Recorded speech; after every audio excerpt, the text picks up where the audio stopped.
Hello, everyone.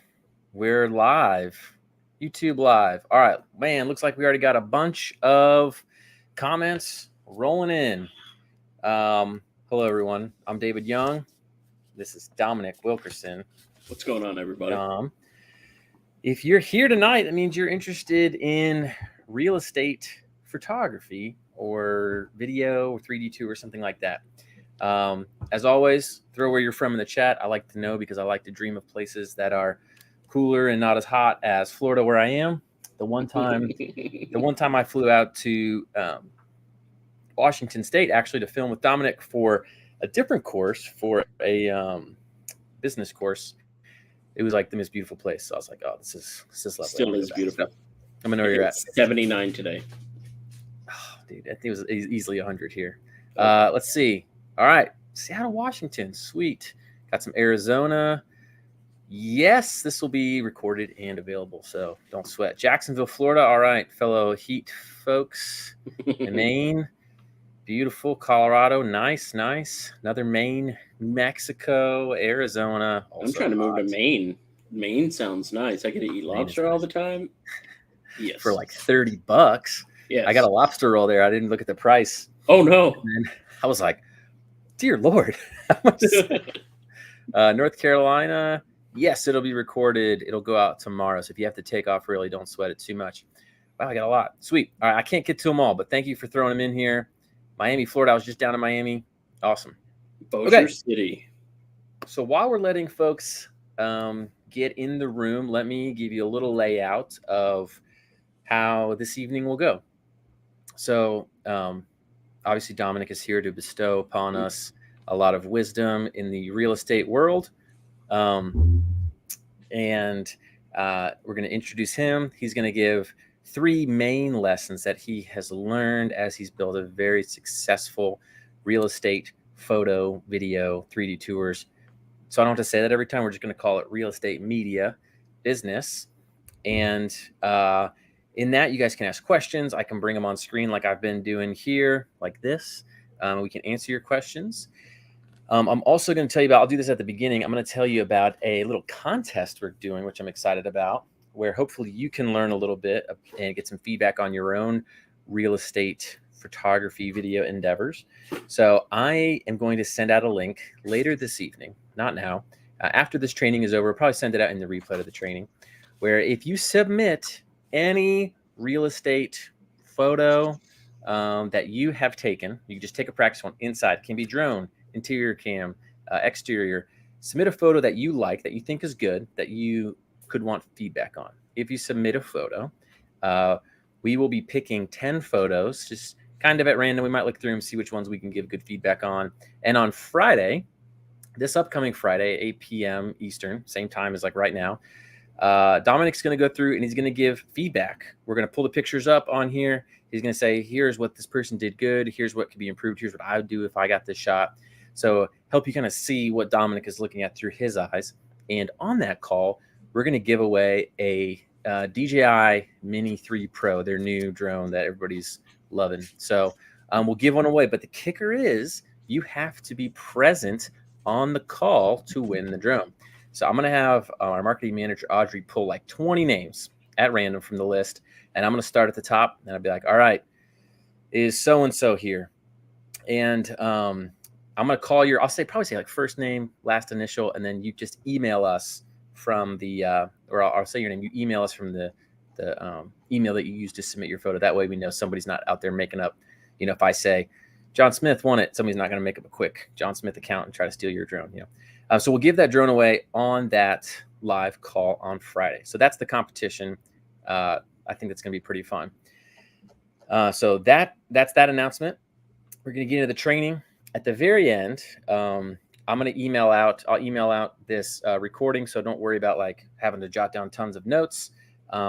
You'll have this for later, but there's going to be 3 main things that Dominic shares. And then also we're going to do a sneak peek. You might have guessed at a new course that we're launching, Drone Launch Academy, that Dominic is actually the teacher of. So we'll be diving in more there. So if you're ready to go, say, let's do it in the chat. I think there's like a 10-second delay, so it's always funny. I'll say that, and then it's like a while later. But let's get started. All right, I'm going to pull these little banners up here. Okay. So first I already did this, the Mini 3 Pro contest. Give it that. All right. So let's go over who is Dom. Dominic, why don't you just maybe give, for those maybe unfamiliar with Dominic, why don't you give a little background about yourself, just who you are, your business, how you got here. So I'm Dom. Pleasure to meet everybody here. I've been doing real estate media for about almost 5 years now. It's really hard for me to realize what it is, 4 or 5 years, I grew up in the Tacoma area of Washington State, joined the military, did that for 8.5 years, broke my leg, turned it all the way backwards. Military was like, nah, dude, you can't stay in. I'm like, all right, so what am I going to do? So, life gives you lemons, you make lemonade. So fast forward to now, opening up my media business, and oh man, it's nice. It's rough, but it's nice. Yeah. So that's basically who I am. Give us a quick progression. You've been in it 4 or 5 years. Tell us, like, here's how the first year was, and like walk us through to where you are now, just real briefly. Just like in terms of like work, experience, money wise, as much as you want to share, etc. Yeah. So year over year, I'm growing ridiculously. That's the only word that I can really describe it as. I expected a certain amount of money, that I needed a certain amount of money, and I didn't expect the very first year to hit 6 figures. And it was ridiculous. But I was already offering everything that I'm pretty much offering now, besides a few little add-ons here and there, like photo, video, drone, and 3D. And so I was already offering that. But my whole, every year I kept trying to get better and better, and being able to get higher quality clients. So let's just go year over year. The first year was 106,000. Second year was 166,000. Next year was 196,000. Last year was 266,000. And as we're sitting right now, I'm at 302,000 on the year so far. Just through August. And that's just through August, yes. And so that's pretty sweet. It's just COVID has really skyrocketed the business into something even bigger than what it was, because I was one of a handful of media companies around here in the Pacific Northwest, in the Pierce County area, really, that was able to transition into providing everything that everybody needed during that time. And that was mainly 3D and video for everybody. Yeah. Awesome. All right, cool. Thanks for the brief overview. Just want to give everybody kind of, hey, here's who you are. Here's where you're coming from. By the way, how did you break your leg? Yes. So it was an exercise. They only pull exercises on new people and people who don't understand their job. But I was one of the people who trained a lot of these people who were putting on the exercise. So I took it as a sign of disrespect. So I did it with zero enthusiasm. Like, sir, turn away from the sound of my voice. Stop, halt, drop to your knee, put your hands behind your head. Do not do that, And he told my sergeant, and then I got in so much trouble because I did everything perfect. And so him and I grappled on the next time because I got yelled at big time. And so instead of waiting for backup and everything, I went one-on-one with the guy. But then I went to go try to slam him down. But then I second thought myself, dude, don't hurt this guy, because he was going to hit his head if I slammed him down. I stood up just a little bit. We rotated this way. My foot stayed planted, and it shattered out like that. Yeah. Yeah. Ugh. All right. I had 6 months off, and I became one of the top-ranking tanks in World of Warcraft because of that. 6 months off, I did nothing but eat Domino's pizza and played World of Warcraft every single day. And I got paid from the military. Okay, I'll take that. So you went from there, yes. And then healed your knee back, and then you and I were talking. I've known you from, I think I interviewed you on the Drone to 1K podcast years ago, and then we've just kind of kept in touch and gotten to know each other better. But you were telling me you had I asked you one time, I was like, hey, what did you ever have a big kind of aha moment or shift where you're like, you know what, I'm going to take a plunge into real estate photography, and, tell us about where you were and kind of how that shift happened for you.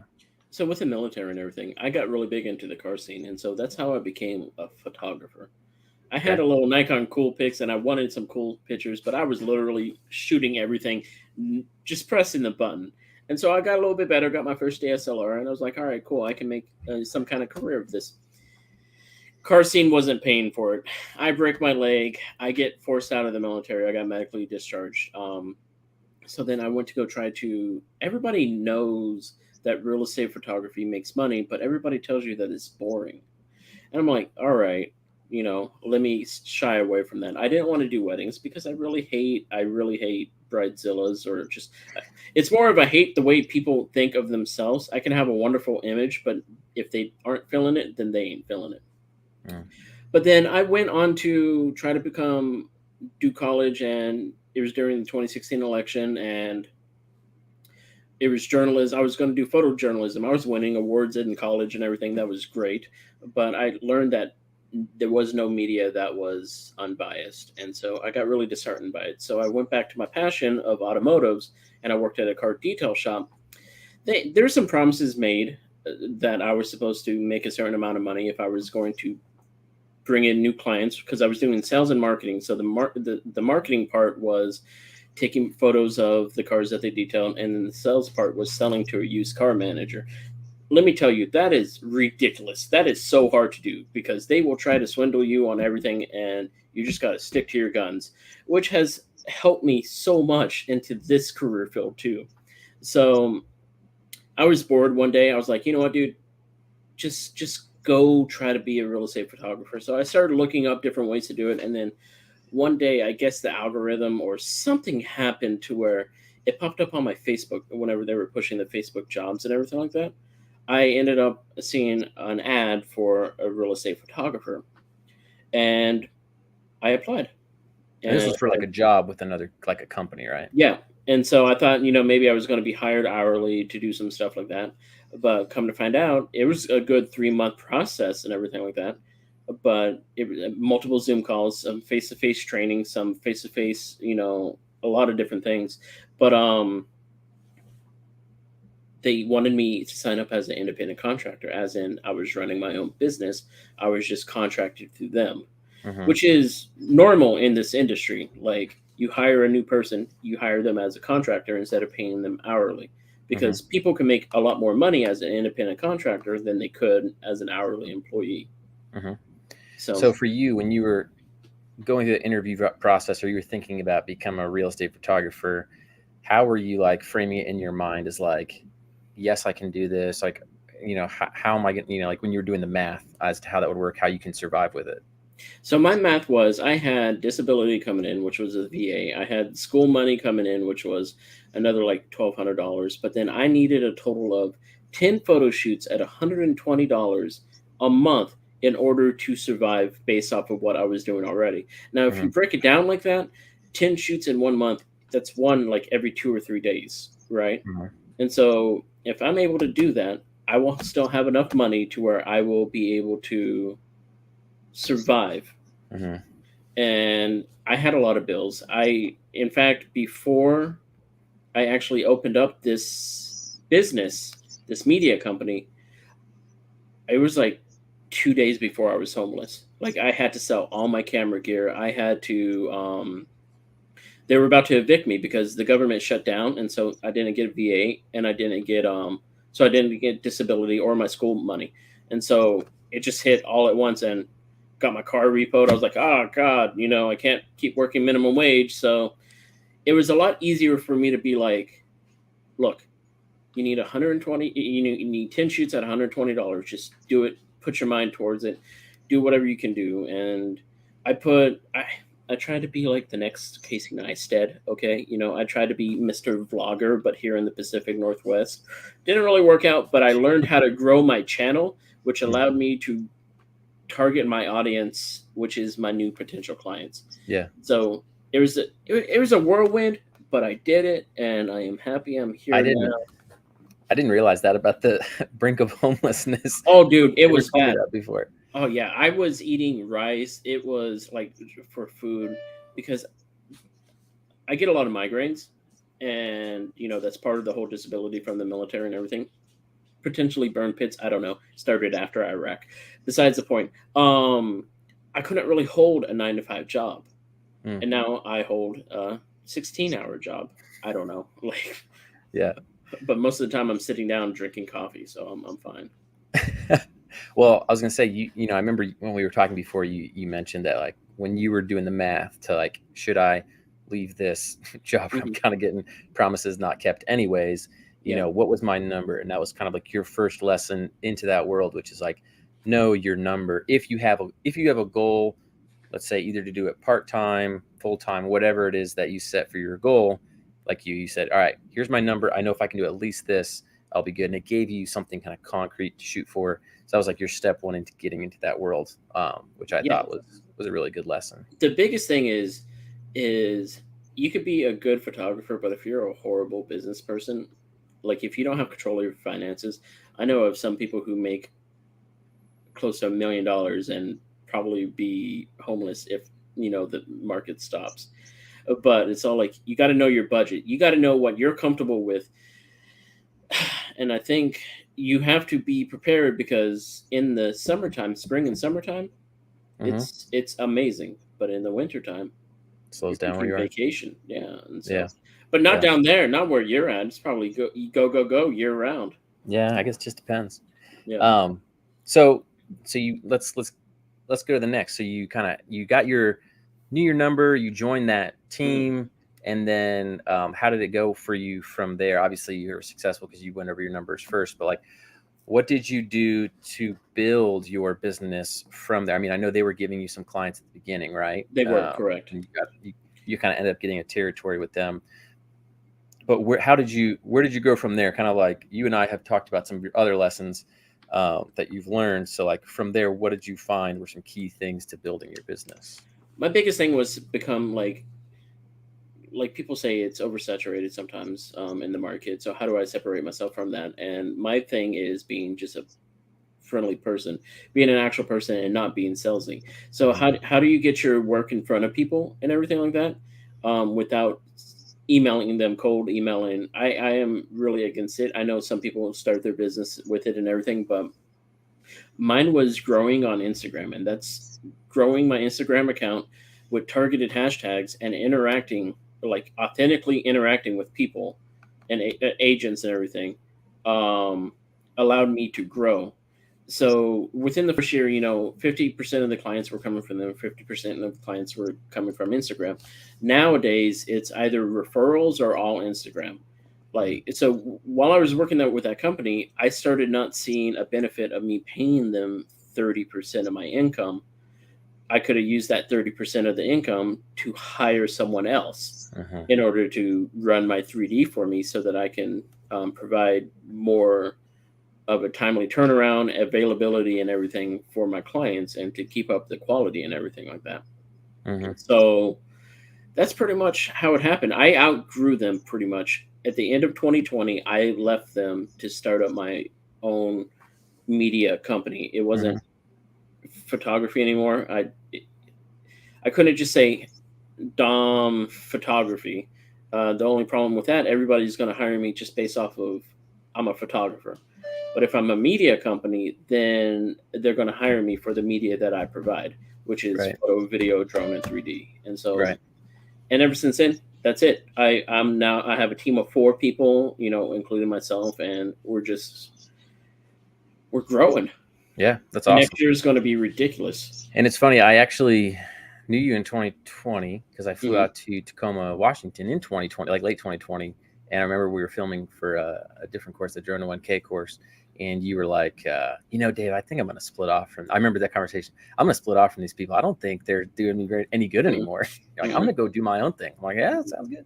And now look at it. So, but one thing you mentioned, you're like, a lot of people complain that, I hear it a lot too, like, oh, don't get into real estate, market's saturated, you can't there's no success there, yada yada yada. And when I asked you about this, it's like, is that true? And you said, well, the difference between the people who are saying it's saturated and getting nowhere and the people who actually have business, because you mentioned there's tons of people around you that are 6 figures plus, or maybe even doing more than you. Hmm. um, you were telling me what separates those two types of people. Do you want to get into that? Because that is lesson number 2. Master the trifecta. You want to tell Yeah, them? the trifecta is like you're going to need availabilities, quality, quality, and proper pricing. You Hmm. can't just like outprice your market. Your market, the market is going to tell you how much you can charge. There are going to be some cheaper agents who are going to go to race to the bottom of the barrel and everything, but you just don't focus on that. As long as you provide a high quality to where they don't need to worry about what kind of media that you're going to be providing them. The next morning they'll open it up and just can go live once they upload it to the MLS. That's heaven sent to them. You're the cherry on top.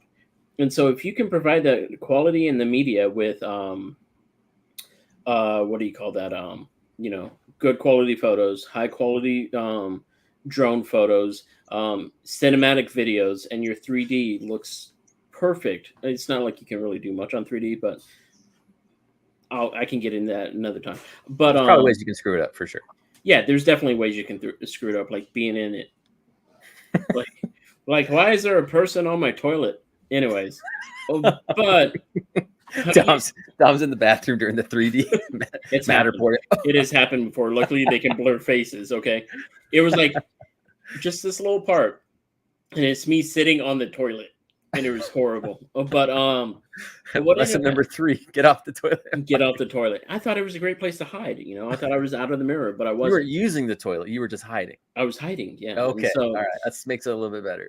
So the biggest thing is understanding how your business is going to work, what your specific kind of client that you want to have, and then that's how you can target who you want.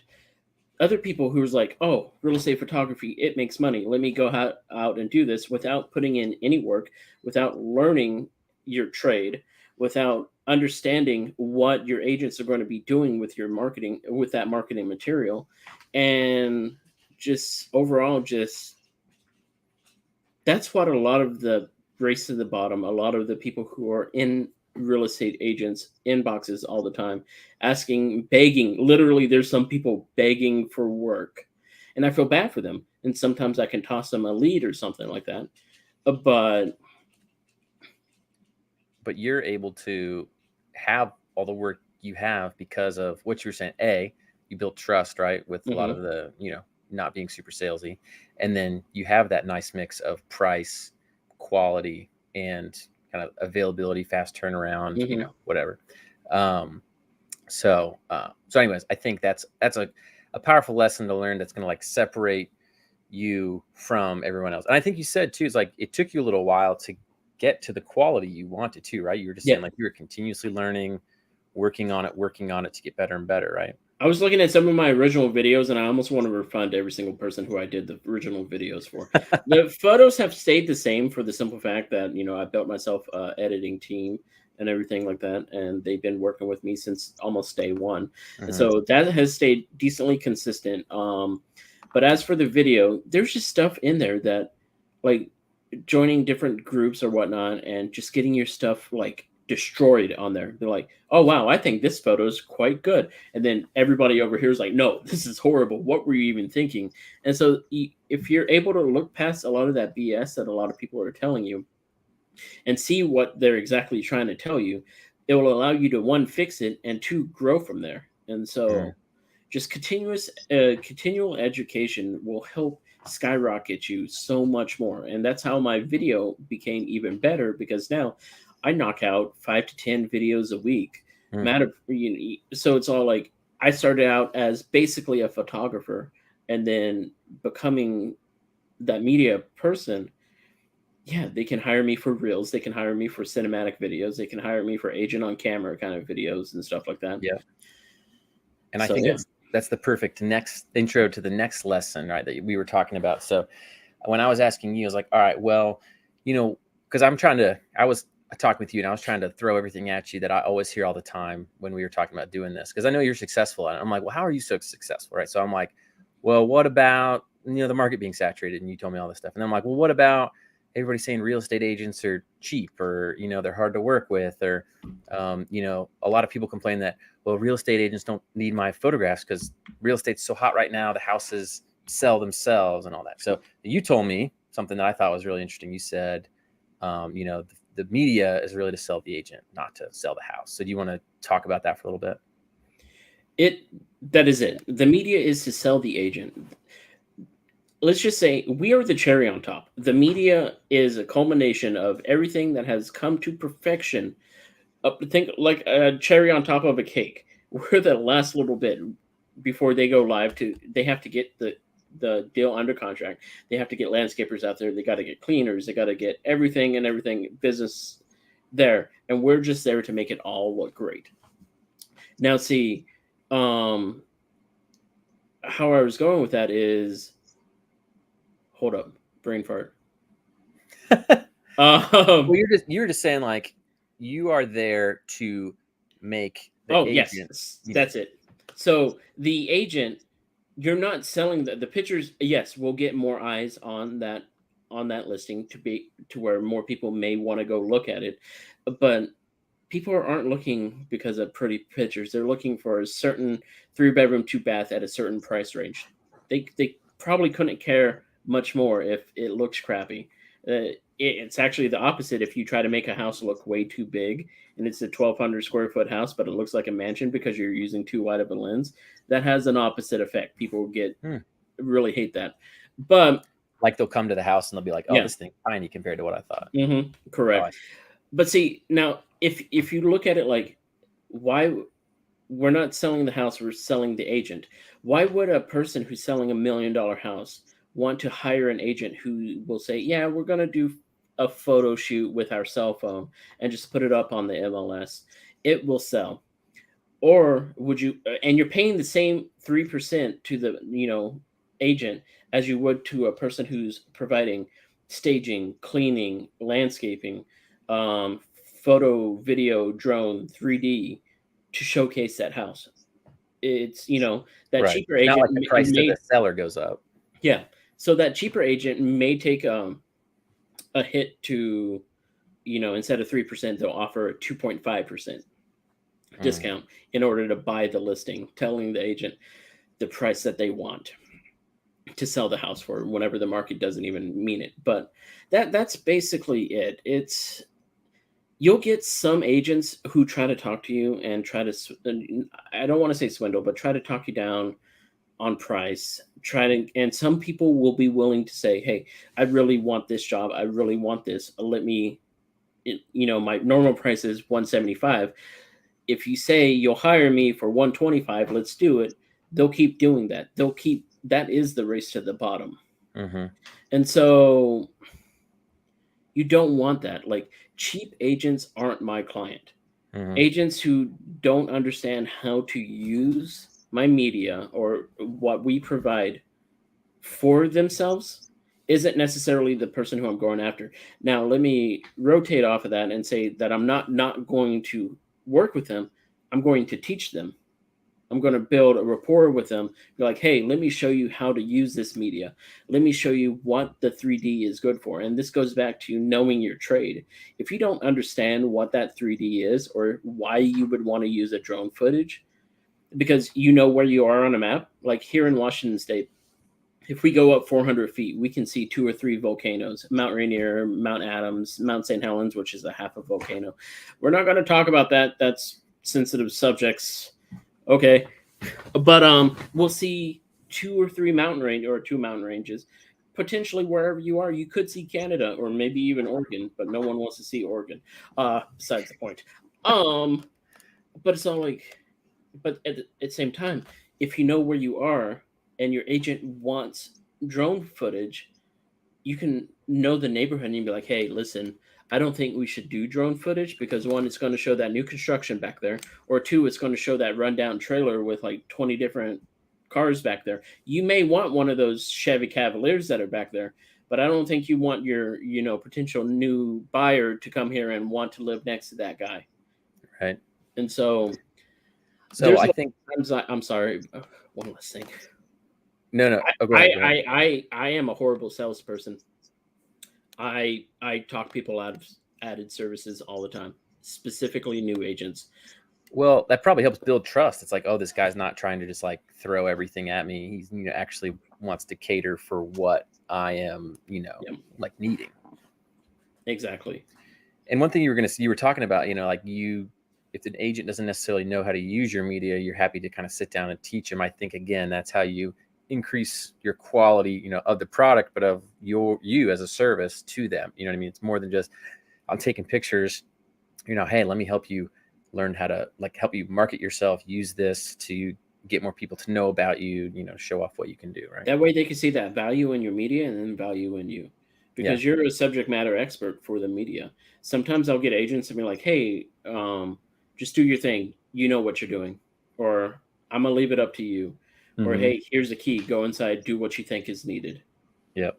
And I'm like, all right, I could do it. Well, I don't think it Yep. needs this. Hey, we should probably do a floor plan. Or, hey, a video would really set this off to show how it is to live here. Photos can tell Right. you something, but the video really gives you what it's like to live in the Yep. property. Yep. I love it.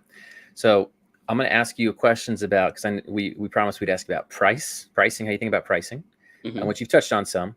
A lot of people love to ask questions about gear. So we'll talk a little bit about gear, maybe what you need to get started, that type of thing. And then, shoot, I feel like I was going to ask you something. And then I'll grab a few questions from here. Okay. We'll talk about that. I'll then tell you guys about a new course we're going to do, give you a little info on that. And then we'll be around for as long as you want to do more Q&A. So that's how we'll do the rest of this. Right. So number one, pricing. Everybody loves to say, well, how much can I charge for this? Or how much can I charge for that? And I know the answer is always, well, it depends on your area and yada, yada, yada. But how do you think about pricing where you are? How would you recommend others think about pricing in their areas? So your big thing is to look at your competition in the area. So say like you're starting out in a new market, you're going to look at the other media companies around you. Say like if you want to go in and charge $300 for a photo shoot, but you look at everybody else and they're sitting at $200 for a photo shoot, your stuff better be amazing for a $300 thing. A lot of people are always big about, you'll see in a lot of the groups talking about, should I raise my prices? You raise your prices when you don't have enough time. When you're so inundated with work, you probably should have rose your prices a few months ago. My thing was, there's a few things that take so little time, and it kind of does reflect it, kind of like my floor plans. And I'll be honest with you, even my drone doesn't take as long as interior photos and video. So it's priced appropriately. But finding, it's more of thinking about like what your hourly rate could be and how long it would take you to do this media inside of a house. So like right now, I averaged mine to about $375 an hour in order to produce a full package shoot per thing that I'm doing. But I've managed to go from that to be able to produce a $1,500 invoice, which is photo, video, drone, 3D, floor plans, and a few other add-ons within about an hour and a half. And so over time, your quality and skill will allow you to charge more. But at the same time, at the very beginning, you don't want to sell yourself short, because there are going to be some agents that are going to hop on you because you are a lot cheaper, and they will run you to the ground. If you can't see if you can't see that you can't operate on, say, $4,000 a month, you divide that by $200. What is that? 10 shoots? 20? 20 divided by 4,000 divided by 20? Yeah, that's 200. 200 a shoot. So 40 shoots. So let's just say you need 40 shoots in order to pay your bills and everything. But at the same time, you also want to grow. You also want to grow your business. You'll start out with entry-level gear. I did. I started out with an A6000 and a Rokinon 12 millimeter, which was a total of $500 together. But now, just on my gimbal alone, we're sitting at about $8,000. And my other guys have $2,000 to $3,000 cases. Yeah. And so it grows. So does your quality, and so does the amount of money that you can charge. One biggest thing that I did with my pricing is I didn't up my prices per photo shoot. I deleted my lowest package. So instead of $180 for me to drive an hour away, to where I could be servicing someone down here that could be, needing a full media package. That takes almost 3 hours away from me adding in for a higher tier client. It's now $220 for 20 images in order for them to, book me. And it's helped. It's helped a lot. Okay. So you said, look at your competition. Mhm. Don't go too low below that at the beginning, because people just think they can drive you to the ground. But then over time, as you either increase your quality or as you fill up all your slots and your time is jammed, then start increasing your pricing as you go. Nice. You find your headaches. And so like my biggest headache is taxes. So how can I grow, and not pay as much taxes? You hire a person, because that money that you pay them is tax deductible. Yep. Which allows your business to grow. Yep. All right. And then the next thing, gear. What do you use for your gear? So I started out with, like I said, Sony A6000. It was able to do 3 brackets, and it worked. And the lens was a manual focus lens, but with modern day mirrorless cameras, they have things called focus peaking, which allows it focuses in. It highlights everything that's in focus, like in red or blue or yellow, whichever color you want. And I started with that. And my very first drone was a used Phantom 4. Not even a Phantom 4 Pro. It was just a used Phantom 4. And so I made that work for a little while.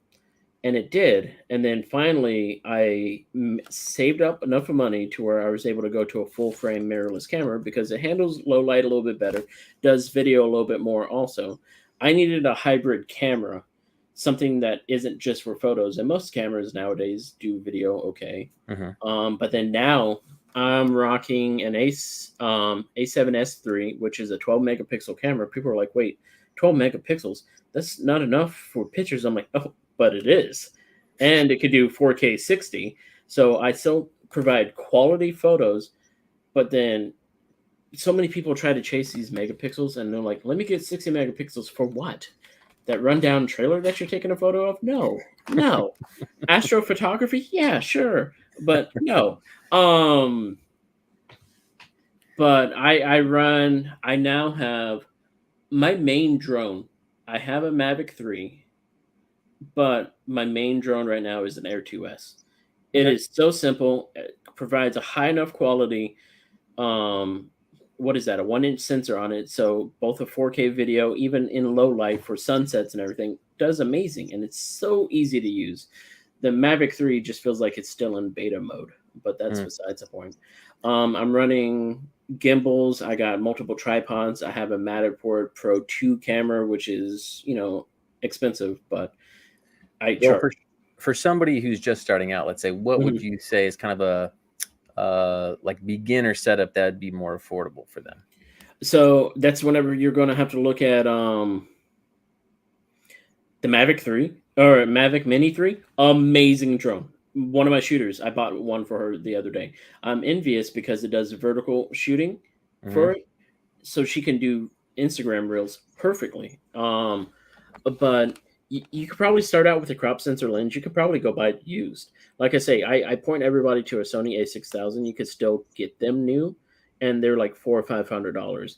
But it's basically whatever camera that you have now. So if you're a photographer right now and you have, say, like an old Canon T6i, for a crop sensor, you're going to want a 10 to 18. For a full frame, you're going to want 16 to 35. You could do it with a fixed lens, like for a crop sensor, you're going to be looking at a 16 millimeter. For a full frame, you're going to be looking at, crop sensor is 12 millimeter and full frame is 16 millimeter. And that's not too wide. That is not too wide at all. That gives you basically what you're looking at. But I prefer zooms.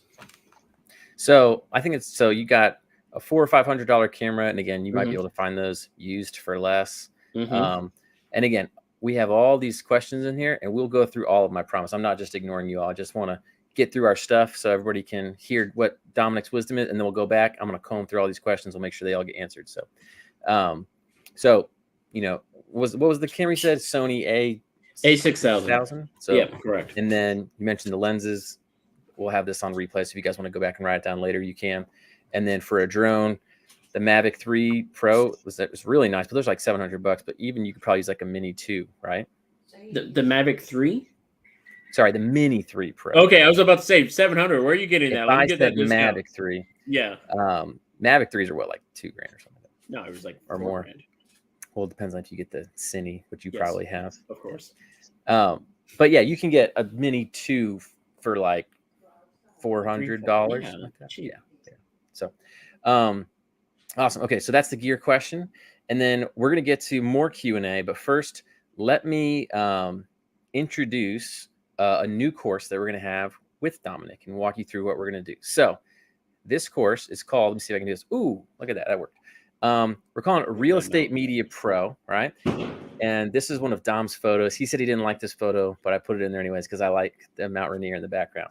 All right, so what Real Estate Media Pro is, we've had so many people over the years be like, hey, I want to either start off in real estate. You know, I know this is a good way to get started. You want to start off in real estate, or I'm interested in real estate. Because a lot of people just think of that as a good entry point into drones, photography, video world. But there may be some people who want to just stay in real estate. Like Dom has been able to build a very successful business in real estate, doing it the right way and avoid a lot of the whatever traps or pitfalls other people have succumbed to, and either they drop out or they think, oh, it's just race to the bottom. All the things we talked about, right? Dom has been able to navigate all of that and have a super successful business. He probably makes more money than most people I know. So it's been awesome to see that, especially given your background. I didn't realize you're almost homeless. So yeah. It's not my proudest moment, but I'm proud that I moved it to here. Yeah. Yeah. So we're calling it Real Estate Media Pro. We're first going to teach this live. So it's going to be a live beta course, right? So it's going to be like a limited number of spots. This is the first time we've ever taught it. Dom is going to teach it live over 5 weeks. And let me show you what you're going to learn over each week. Okay. So this class is going to start not this week, not this Friday, but next Friday. So I think we're into September at that point, like the first Friday in September. And then it's going to be Friday and then typically on Wednesdays. But each class is going to be recorded and uploaded and all this stuff, and you have some more interactions. But let me walk you through what we have. So week 1 is going to be gear and prep. So kind of introduction, all this details on camera gear you need, drone gear you need, what you need for all of your 3D stuff, what your options are, the prep list for your real estate agent, how to work with agents. Kind of that's your week 1 getting started. Week 2, Dom's going everything about real estate photography. Week 3, everything about real estate video and what he does for his 3D shoots. Then week 4, how you go back and edit all that, put it together. So photos, everything from software that you're going to do for photos, video, all the editing, timeline, music, all that stuff. 3D tour, delivering the final product. So everything is covered kind of in 4 weeks on blast. And then in the 5th week, Dominic is, over the course of delivering this course, is going to record some over-the-shoulder walkthroughs of what he's doing in the house, taking the photos, taking the video, setting everything up, getting all of his shots, doing all of his edits, all that stuff. And so you're going to be able to see that process in week 5, and they'll do a live Q&A that week. And there's going to be homework on each of these weeks, culminating in kind of like a final project. And so we'll be, Dominic and George, which is another one of our team members, will be able to, review those projects with you, maybe do some live Q&A that week. So that's week 1 through 5. Basically, from start to finish, it's going from someone who really is going to have no experience with photography or video or anything, and taking you from that all the way to being able to feel confident shooting for a real estate client and making it look good. You don't feel like, oh, I'm a noob, it's not going to look good, I don't know what to do. Dominic's literally going to take his 5 years of experience, condense it down into these 5 weeks for you. Okay. And so this is like a beta course. So we're only going to have, I think, about 150 slots is what we limited it to, just so we can have, we're going to be splitting people up into smaller groups so they can work through the course together. So we're going to have a private community area. So you have access to everybody in the course, and you'll have access to probably like 10 or 15 people that we'll put you in a small group with.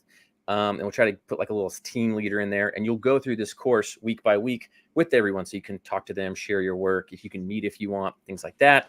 But in order to facilitate that, we kind of have to put a cap on it. So it's about 150 people max. And we're also going to discount it too. So normally, I think when we launch this course, when we do the pretty version, like the final produced course later, it'll be about $400. Let me see, but for the beta version, we can do it. We're going to do it for $249. And I'm about to put up a link here where you can go if you want to get in on this. But here's what you get, right? So 5 weeks live with Dom, right? Everything you know about photo, video, 3D tours, the private peer groups I talked about. You will also get access to the final course once we produce it. So you're going to teach it live with Dom. You're going to, we want you to go through it all. We really want you to give us your feedback. That's why we're giving you a discount and we're giving you this access with Dom, because as you go through the course, we want you to tell, hey, this was good. This is what I didn't like. Here's what you can improve. And we're going to take all that feedback and put it into the final produced course. And then you're also going to get free access while you're in the course to Drone Launch Connect, which is our community that we launched. And in there, you get access to all the other pilots in our community, but you get access to a lot of discounted gear, discounted drones, things like that. So if you want to do this and you're ready, I'm going to go ahead and put up a link, and then I'm going to tell you a little bit more about it. This is the link. I made it a short one. So REMP is Real Estate Media Pro, and then Live. REMP Live will literally bring you to this page here. And if you click enroll, it'll bring you right there. And then once you enroll, you'll be in, and you'll get more instructions later as we go. I didn't tell Dominic about this, but Dominic, I was going to offer like the first 10, 15 people who signed up a free like 1 hour or like 30-minute, 1 hour group call with maybe you, me, and George together as like a little bonus for sign up. Are you cool with that? Now let's go. All right, cool. So first 15 people, we'll say 15. First 15 people to sign up, we'll email you. We'll find out who those people are. We'll email you, and you'll get an initial group call with me, Dominic, and George. He's our director of course development, and he's going to be facilitating a lot of this course. And that way you can get a lot of your questions out of the way up front. You can talk to Dominic, get to know him a little bit. So that's the course. So it's t.ly/REMP live, takes you here. And then we're going to do a bunch of Q&A right now. So if you are in the course, I'd love to see it in the comments. Just say I'm in, so we can see if you're kind of one of the first 10 or 15. And we'll email you to let you know that you are in or not. But yeah, so that's the course. I'll leave this link up here. It's a t.ly REMP live. Is it not working? You might have to do https:// Let me see if I can edit it. Other people, let me know if it's working for you or not. Try this, like that. Is that working? Oh yeah, or you can just copy that other one that they posted. It might charge you. It shouldn't. It should have the link. Nope, not working. We'll use the link that Audrey posted there. Other folks, you let me know if this is working or not. I'm going to try a little incognito window. t.ly/REMP live. Well, works for me. Look at that face. That's such a great photo of me. Oh, you like that? I just pulled that straight off your website. Okay, it works. Cool. All right, so that's the course. Let's get into some Q&A. Oh, all right. Yeah, here's a good question. What if you can't make the live class on a specific week? That's fine. So it's going to be, we're teaching everything over Zoom. So you'll get on like a giant Zoom call with Dominic. He'll either be teaching you like from his desk. Sometimes he might be teaching you like while he's shooting in a house, or maybe that's the recording for later. But either way, it'll be on Zoom. And if you miss the week, it'll be all recorded and it'll be immediately uploaded into the course area, and you can watch it later if you want. You just won't get the benefit of teaching it live. Dominic, you're muted. Oh. He's talking to somebody else. All right. So yeah, so you can watch it later, the recording later. All right, let's get into some of the lowercase. I got you. Well, then let me do, I don't think cases should matter. But. Sorry, my dog again. No. Sorry, my grandma. Come on. I moved my grandma in so I can have grandma cooking. Oh, that's nice. Yeah, her heart's not doing so well, so. Oh. I take care of her. That's one great thing about having this business. I'm able to afford a house to where I can take care of my grandma. Oh, that's awesome. I didn't know she was in there. I was like, who's he talking to? Cool. All right. Well, got some people enrolled. Andrew's enrolled. Sweet. let's see, 504 Drone Imaging, Joy, Chris Annie, Benny, Scott, sweet, Michael. All right, awesome, guys. All right, so let's I'm gonna scroll back. If you guys got questions, time to throw out Chris Annie. You can enroll.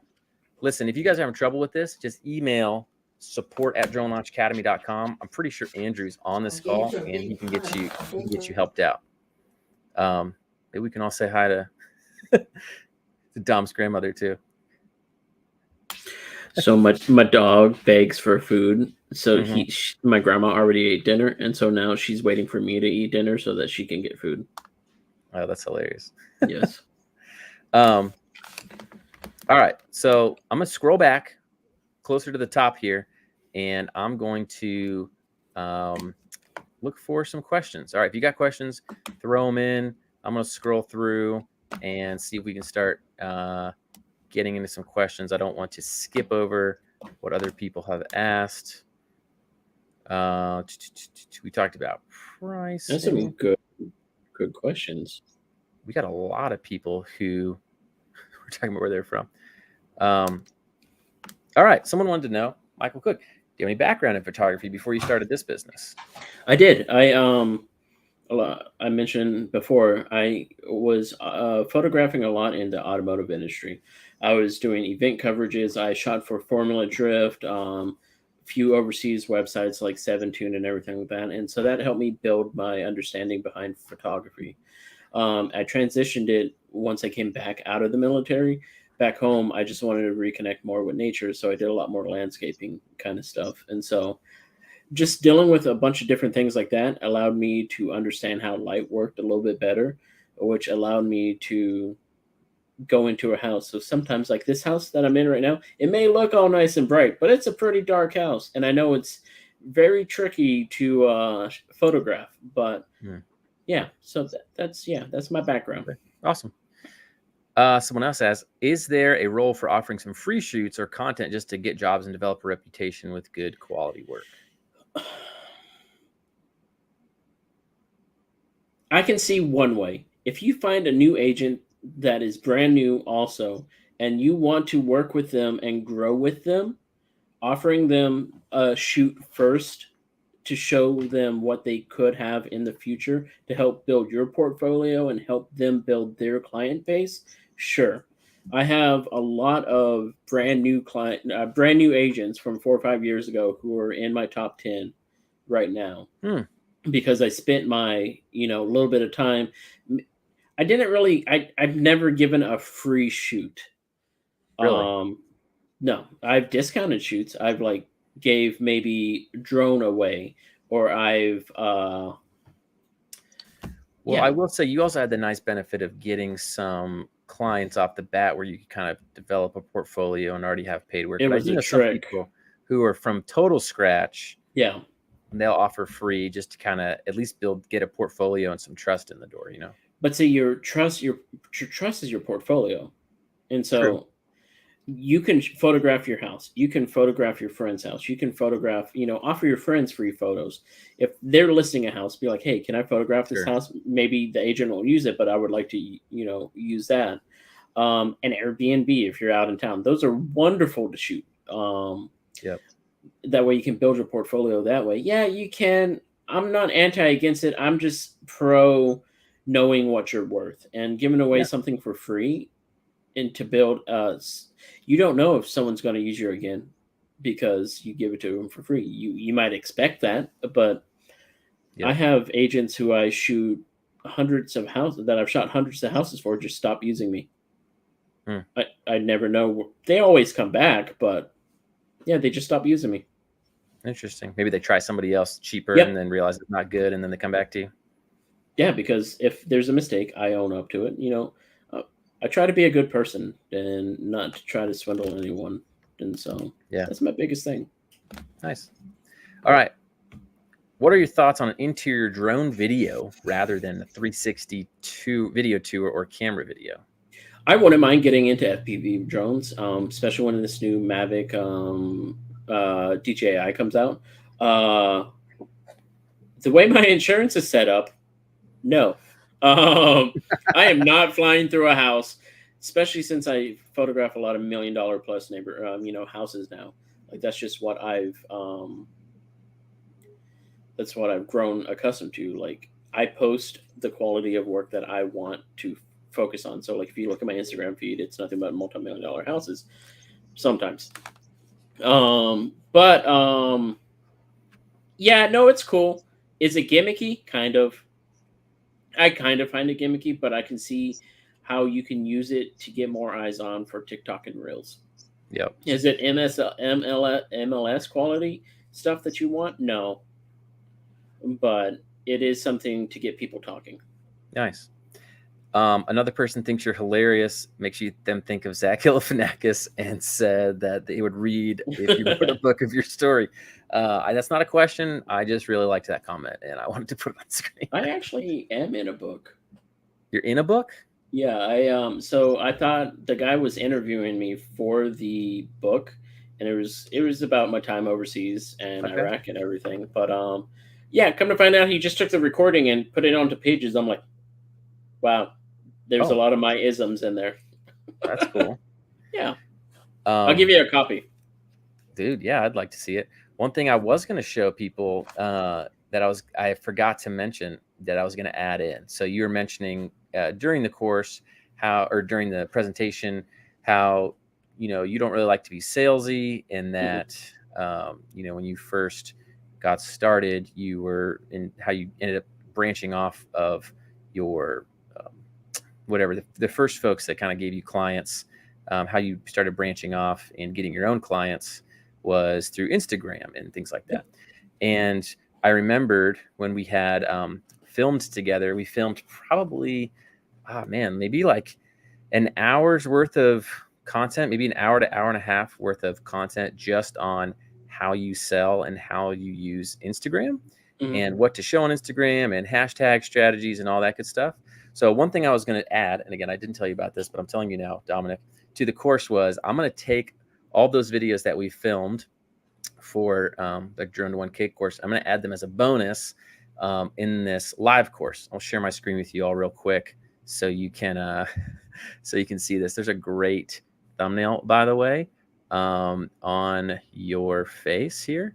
So let's get this going. Can you see this? All right. I wore that shirt yesterday. This was close.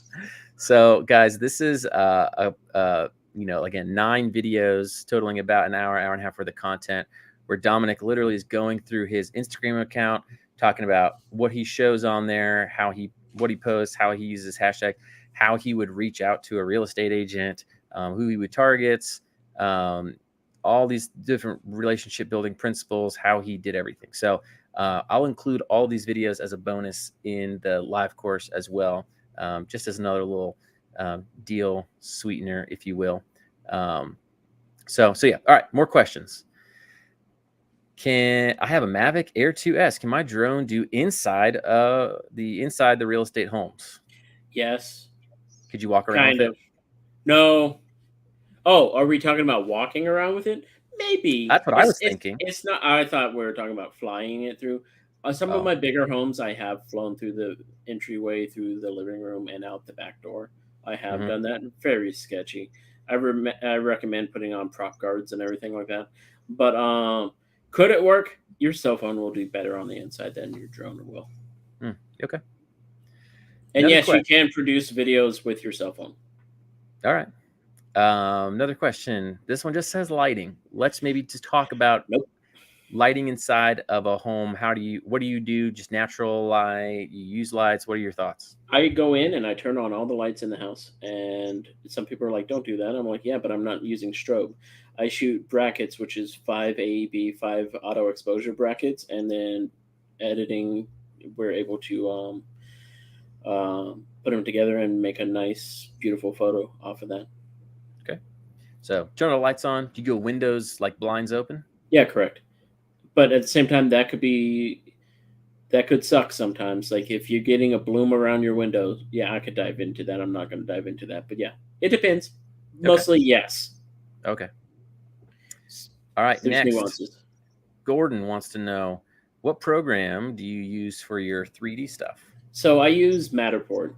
Matterport, I like it. Some people dislike it because they have to pay a monthly subscription, but it's $129 a month for me, and so that's able to have 50 home tours hosted. And but I also use the Mavic, the Pro 2 camera, which is 6 cameras with lasers and everything for measurements. It's a Cool. lot better for more professional work. And it's a lot more accurate than just like a Ricoh Theta Z1, which is just a 2D images as a 3D. Gotcha. Now, if someone was going to do like intro 3D stuff, is there like a cheaper option than getting like fancy Matterport cameras? Yes. So Matterport just came out with one that allows you to put it on a tripod head and you put your phone on there and it rotates and uses your phone's cameras. If you have an iPhone, they have LiDAR. And so you can get a little bit more accuracy with that instead of like with your cell phone, like Yeah. any other kind of cell phone, even though that's like my Android does have laser focusing, but Matterport doesn't use it that way. Gotcha. But yeah, you can. I think it's like $400, if Okay. that.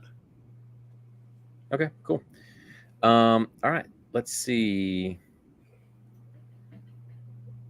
Love to hear about shots. At what shots and techniques and viewpoints should we use to do real estate drone photography? What's the role for video versus still shots? So why don't you talk about when you're getting drone shots? Do you have any kind of stock angles, shots, framing that you go for? Yeah, so it's normally straight on because it's like you want to showcase the property. A lot of times houses are on a little bit of a hill, kind of like how mine is.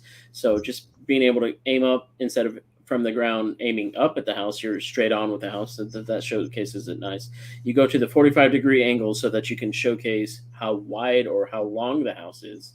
You want to get up high to where you're showcasing the property, and then go up to maybe about 400 feet because that's your limit. And what do you call that? Showcase the area that you're around. But it's the same for photo and video. Video, you can do a little bit more like peeking from behind a tree, zooming out into the yonder, blue yonder, it all depends. Your video is going to, like I say, tell a more cinematic story of your house, whereas the drone photos is more showcasing the house. Yeah. Matterport versus iGuide. I don't know what iGuide is. Yeah, it's iGuide. I'm a Matterport through and through. I don't like. I don't want to talk bad about them. I'm not going to talk bad about them, but their pricing structure in my business just doesn't work. So my average house is about a 3,000 square foot house, which means I'm going to be spending anywhere from about $50 to $70 um, per tour. Though I don't have to pay a monthly fee, I would have to pay $50 to $100 per tour in order to get it taken care of. So the amount that I'm paying, $129 a month for 50 of them, to where I archive and everything like that. Yeah, no. So Matterport, it's Gotcha. just too expensive in my business for iGuide. Right. Man, Robert Nix was talking about inside. I think he's probably referring to when someone was referring to a drone. Do you Correct. use gimbal and camera inside? Correct. I rock my Ronin RS2, but I have the RS3 in one of these boxes, Amazon boxes here. I just haven't had the need to unbox it just yet. But yeah, with my actual camera, my A7S3, because that does 4K 60, and I shoot in S-Log3. I can get window pulls like crazy. Yeah, it's nice. Can you get nicer cameras? Yes. But I think Brian, one of our drone guys from the Drone 1K course, he has a Ronin 4DS or whatever it's called. Mm-hmm. And he loves that thing. But yeah, don't fly your drone inside unless it's really big and open and bright. All right. What is included in your full package shoot, Dominic? Photo, video, drone, and 3D.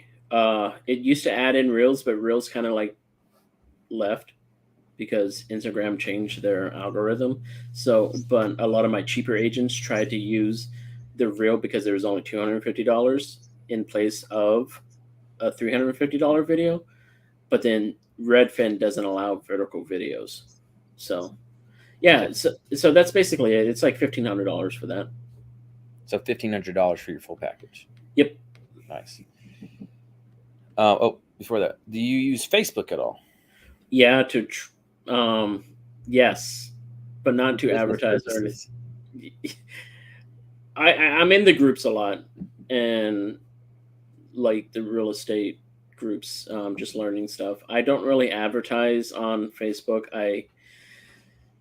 It is a better demographic to probably go after, but the people who are on Instagram and TikTok are the ones who I really want to focus on because we speak the same language. Okay.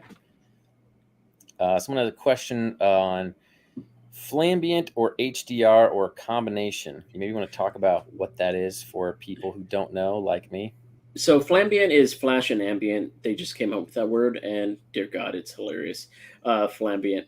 So it's taking an ambient photo, which is one single properly exposed photo, and then filling it in like the dark spots with flash. Okay. I started out with that, but I started out with actually it's right here. This was on top of my camera, and this is a Magmod boob. It's not really called a boob. It just besides the point. I started out with that, but then speaking with my editor and everything, he says he didn't see any difference between me doing it that way or 5 AEB or 3 AEB, which is auto exposure brackets, which we take it, merge it, and then hand blend them together. And so I find time effective and still keeping the high enough quality 3 or 5 AEB works just as good as me doing it this way. Now I can, if I use flash and do multiple flashes in a room, I will say it does look 100 times better. But is it worth the time? It all depends on your client. Gotcha. My clients like me for going in and out within an hour, doing a full package in an hour. Mm-hmm. Okay, sweet. Let's see here. I'm trying to just look for what is a crop sensor? You want to give a quick so it's breakdown on crop sensor versus full frame? It's just a smaller sensor. So picture, okay, without doxing myself, I can't do that. So let's just say this is a crop sensor and this is a full frame. It's really not this size, but a crop sensor is just, it's a little bit smaller of a sensor. A lot of video cameras. And tell people what a sensor is. The sensor is how your camera absorbs the light in order to produce the image on your camera. Wow, I had to go back on that one. So a crop sensor, it really helps out. That's why I say for video, you can use your cell phone, because a smaller sensor can still do high quality video, because it's going to be 1080 by 1920, whereas an actual photo is going to be 4,000 by 3,000 pixels. So that's a way bigger image, whereas your video is just going to be tiny down here. And so that's why crop sensors are good little hybrid cameras. You do start getting noise in your images once you start growing bigger, but crop sensor is more of your entry level stuff besides your higher end video cameras, and then full frame is more of your prosumer type of bodies. Okay. Someone wants to know, is the Canon R6 overkill of a Canon? It's a Canon, so I'm team Sony. I don't know. I honestly don't. You should be fine. I see a lot of people use the R6. I see people use an R5, and so you should be fine. Okay. Someone, Al. Ooh, Spanky. What's up, man? Al goes by Spanky sometimes. Goes, okay. That's tilt lens or no? Yes, if you're doing more of interior design. What is a tilt lens? So it's a tilt shift. You ever see those, like, some images of like buildings to where they look like micro little, like almost looks like the toys, right? Okay. It's a type of photography, but instead of tilting it, you just shift. I think it's just tilt. It's one of the two. You don't do one of them. And so it allows you to bring down your image to where you're not looking at all ceiling. You're looking at your main focal point, but it allows you to do that. And so, yeah, it's good for interior design and higher end homes. That's actually the next thing that I'm going to be moving into to add an extra value to my clients. Is what? Interior? Is is adding in a tilt shift lens. Oh, okay. Gotcha. Sweet. How can one participate in the beta course? You just go to this link. I think we covered that, obviously, but address that. What time is the course at? They are going to be at 8 p.m. Eastern time, I believe, right, Dominic? Give or take. Yep. And they're going to be an hour to an hour and a half each. So come for what you can. And then if you have to bail, you can bail. But just ask that if you can, try to watch the video and do some of the homework before the next time the class is, because they'll be building on each other, and there'll be other people who are trying to all go through it at the same time, and people in your group that would be good to kind of share your work with as you're going through it to help each other out. It's kind of to get the full benefit out of there. Let's see. When shooting with the seems complicated. When shooting with Sony A7S III, how do you handle exposing for room and windows? When do you let the windows blow, and when are you able to bring them in? D-log, direct sunlight in room.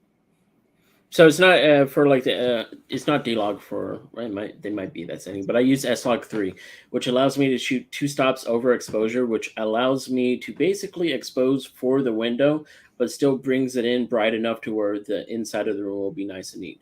So then that way I can bring back the exposure once I put in the LUT that I have, and it pretty much evens out the exposure to where you are able to see on the outside. A lot of times, if you want to see the outside, I will underexpose the interior in order to showcase the outside. Okay, sweet. Thank you. Joseph, I just want to put this up there because he said something nice. DLA runs good courses by the unsolicited endorsement. Thanks, Joseph. No worries about the course, but I appreciate the kind words. All right, we got a bunch. I'm scrolling through here. Got a bunch of I'm ins, people jumping in. It's good. Get enrolled. Can we get that Joy travel adventure up? She's posted it twice. Hold on. I'm scrolling. I'm going in order. I'm going in order here. How is the business structured? So staff count, marketplace locale, etc. Like, how do you have your team at this point? So right now I control everything. In the future, I'm not going to control everything, because the quickest way for you to grow a business is to hire the jobs that you do yourself. The past 2 years, I've not done any 3D Matterports because I hired Bailey, and she's became my 3D queen. I call her. She knows the in and outs for all of my 3D Matterports, and she handles that while I do the photo, video, and drone for everything else. But I have also taught her how to do photography, and in fact, she just took the course, the Part 107 course, and she passed her drone license back in June. And so now she's a certified drone pilot too now. And so I got her doing that. So she's out. I'm able to get her more work. I was already paying her like a lot of money because she was making a decent amount with just doing the 3D work for me. But now she's able to grow even bigger from that. We brought on another guy, Josue. He's going to be probably bringing it on full time next spring. Right now, I'm just getting him a lot more training. I do have an accountant, and I do have an editing team. So cool. That's basically it right now. But as for scheduling and everything, I handle all the scheduling. Well, my website does through REO. Gotcha. Sweet. Kind of a related question. What steps you took hiring your first employee? Where'd you find them? Did you train them? Per hour, per job? How did that work? So she was, I knew she was a photographer from the real estate, from the car scene, and we were already friends. And she actually bought my first Mavic from me because that's whenever the Mavic 2 came out, and I sold it to her. She wanted to get into real estate photography, but she never did. But her and I are pretty similar. In fact, if you just have both of us together on a call and we're like, are they the same person? Because it's hilarious. But I trusted her a lot. And so I put my time and effort into good people. And so it worked. And that's how it is with her. I pay her by job. I do have her on a retainer so that she does have a monthly paycheck, but then every shoot that she does gets subtracted from that. And then once she reaches that retainer number, anything over that, she gets paid even more. Gotcha. So it's kind of like consistent pay for her. So she Yes. knows I'm going to get at least X amount of dollars per month, but she kind of has to earn that each month. And then Correct. when she goes above it, she gets that extra. So like in wintertime for me, I'm just going to be paying her that retainer. Gotcha. Whereas Probably won't have as much work in the wintertime, you're saying? Yeah, correct. Well, that's nice for her. Benny, if you're already in Drone Launch Connect, we'll give you a free month of it for this course. So that's how that will work. Since it's 5 weeks a month, it's pretty close. So if that works for you, that's what we'll do for if you're already a member of the Drone Launch Connect community. Let's see here. I think you touched on this, using Matterport over iGuide, just pricing and higher quality. Yeah. Andrew, so the lesson plan's kind of here. We'll go here. They're going to be at 8 p.m. each week, and it starts on. Let me give some dates in my. Just pull them up here. All right. So first one is September 2nd. It's a Friday. That's the only one on a Friday, and it's only because there's a scheduling conflict with George. So it's September 2nd, and then it's September 7th, which is a Wednesday at 8 p.m. And then it'll be every Wednesday going forward there. So 7th, September 14th at 8 p.m., September 21st at 8 p.m. And then the last week will be a live Q&A call, but there will be the lessons will be posted probably towards the beginning of that week for the over-the-shoulder walkthrough stuff. And this is what's going to be learned week by week. I'll leave this up for a little bit so you guys can see that. Hope that helps. So Andrew, it's on Wednesdays. The first one is on a Friday, September 2nd. Mm-hmm. What do I need to do 3D stuff with a DJI Air 2S? Can you do 3D stuff with a DJI Air 2S? I think those are two different things. Yeah. You could do an Air 2S. Can you map with an Air 2S? You can now. You can. Through DroneLink, this is completely unrelated to real estate, but through DroneLink, and DroneLink has now integrated with Drone Deploy a little bit for the Air 2S, where you can use that drone for mapping. So it's pretty good. I used to not recommend it to people if they wanted to do mapping too, but now it does everything. Okay. Jay, is drone photography alone sustainable in the real estate market? What if I don't want to do camera / 3D photo? Yes, I will say that right now. Yes. It is very easy to teach people how to do 3D on the inside or photography. It is hard to get people to go do the course and the testing. There are so many companies out there that are looking to grow that have a thing say, hey, if you don't have your Part 107, you need to get it within 5 weeks of joining the team. It's hard for us to find drone pilots right now. In fact, I had to send Josue and Bailey to get their, I put them through the Part 107 course in order to get them both certified. And so, yes, you can. If your clients aren't necessarily going to be real estate agents, you want to find other real estate photographers that are going to need you, because not all of them have their drone license. Some are older and don't understand the concept of growing up with Xbox. I grew up with Xbox, and so I'm a hardcore Battlefield 3 helicopter pilot. I'm amazing at that. And it transitioned into flying a drone. But yes, you can make it happen. Will you make as much? No. But you can make a good business out of it.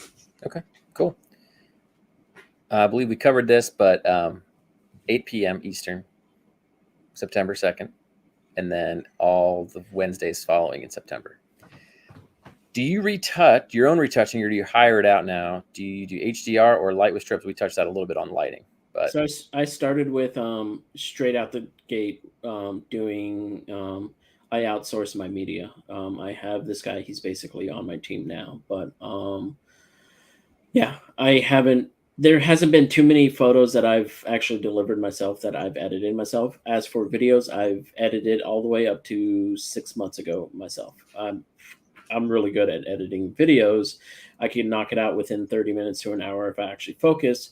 But I now also outsource it to him too, because he can do it while I'm asleep. And I use I don't want to call it HDR. HDR just has a bad idea in people's head because it's HDR and then you up the contrast and up the clarity in it. It's 5 AEB with hand blend. Hand blend. Okay. Yeah, correct. Cool. Like you blend in the windows and everything like that. It looks more natural. Gotcha. Okay. And then another good question. Have you done any media work for your local chamber of commerce for additional networking business? No. Can you? Yes, but no. Okay. What do you use for insurance? Well, for my gear insurance, it's basically through Geico. I was able to get it through Geico. I don't know how they're able to do it, but then it's not off the top of my head. What's the company that I use each time I fly? Skywatch, is that it? Or Verifly? Yeah. And so Skywatch you're able to do that, and so it's not much, but you want to keep account of how much that is because that is a tax write-off. Yep, for sure. That's not financial advice, but where do you look for insurance? Well, if you're doing just your own stuff, Skywatch is good. Otherwise, a lot of if you have like insurance through homeowner insurance, if you're doing it for your business, sometimes it's different, but I know a lot of people try to add on. This is good. Best way to get past the underbidder that charges $25 to shoot for an agent. Don't shoot for that agent.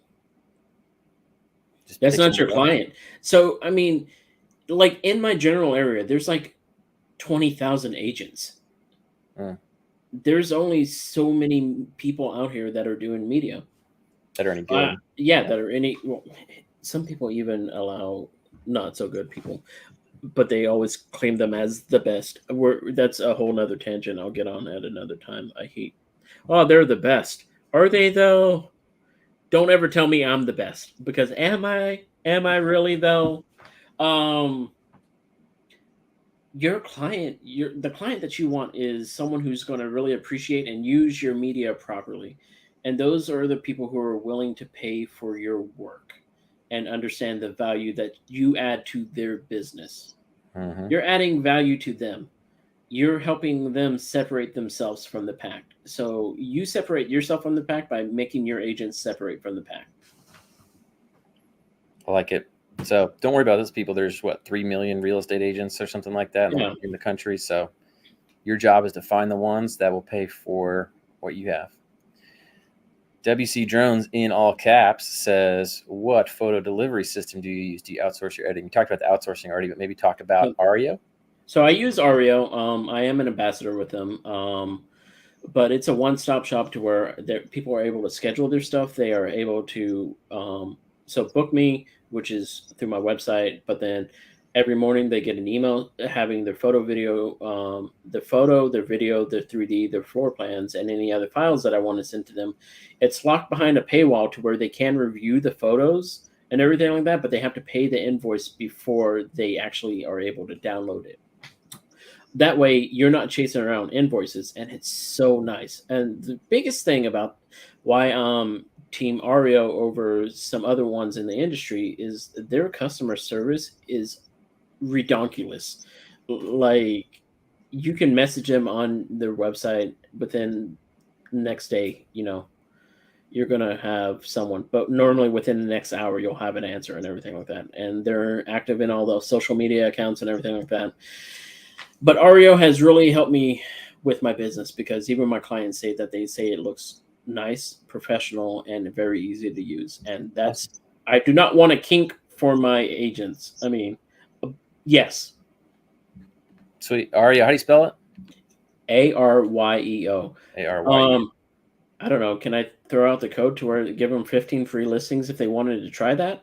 Sure.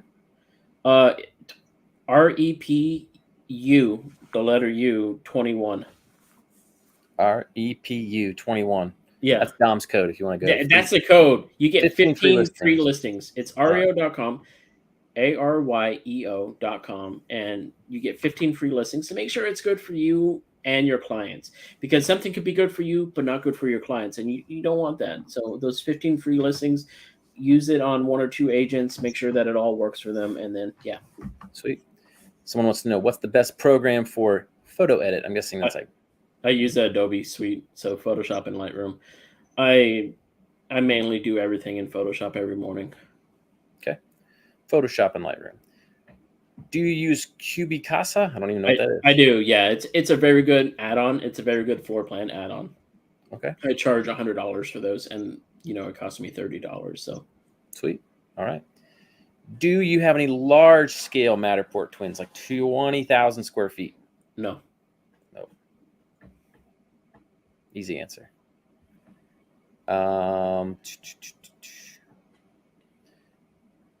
Stage for building, Meta Real Stage for building tours as opposed to Matterport. Have you tried it? No clue what that is. Okay, well then that's going to be a no. Will the sessions be recorded? Yes. Yes, they'll all be recorded and be able to be viewed for later. And you can send in questions. Let's say you missed a class, you're watching it. We're going to have comments turned on in these inside the classes. So as you're watching it, you can leave a question in the class comments. And then in the next class, George and Dominic can try to address some of the questions. Someone was asking about that code. Can you put it up somewhere in the chat? Yeah. I don't have chat access. Let's do this. I don't know. Oh, I guess. Yeah. All right. ARYEO.com. Yeah, .com. And the code is REPU. Code REPU 21. 21, yeah. All right, cool. Yep. Right. Are y'all going to the UAV Expo in Vegas? I have a conflicting conference, so I probably won't be there. I don't know if you're going, Dominic. I'm going to Vegas, just not for that. Right. We're going to Vegas. Yes. There's a potential announcement later for a live workshop in Vegas, but we'll more details on that later. Would you use a GoPro mounted on a gimbal? I'm thinking a GoPro mounted to a drone. GoPro mounted on a gimbal and a rollable tripod?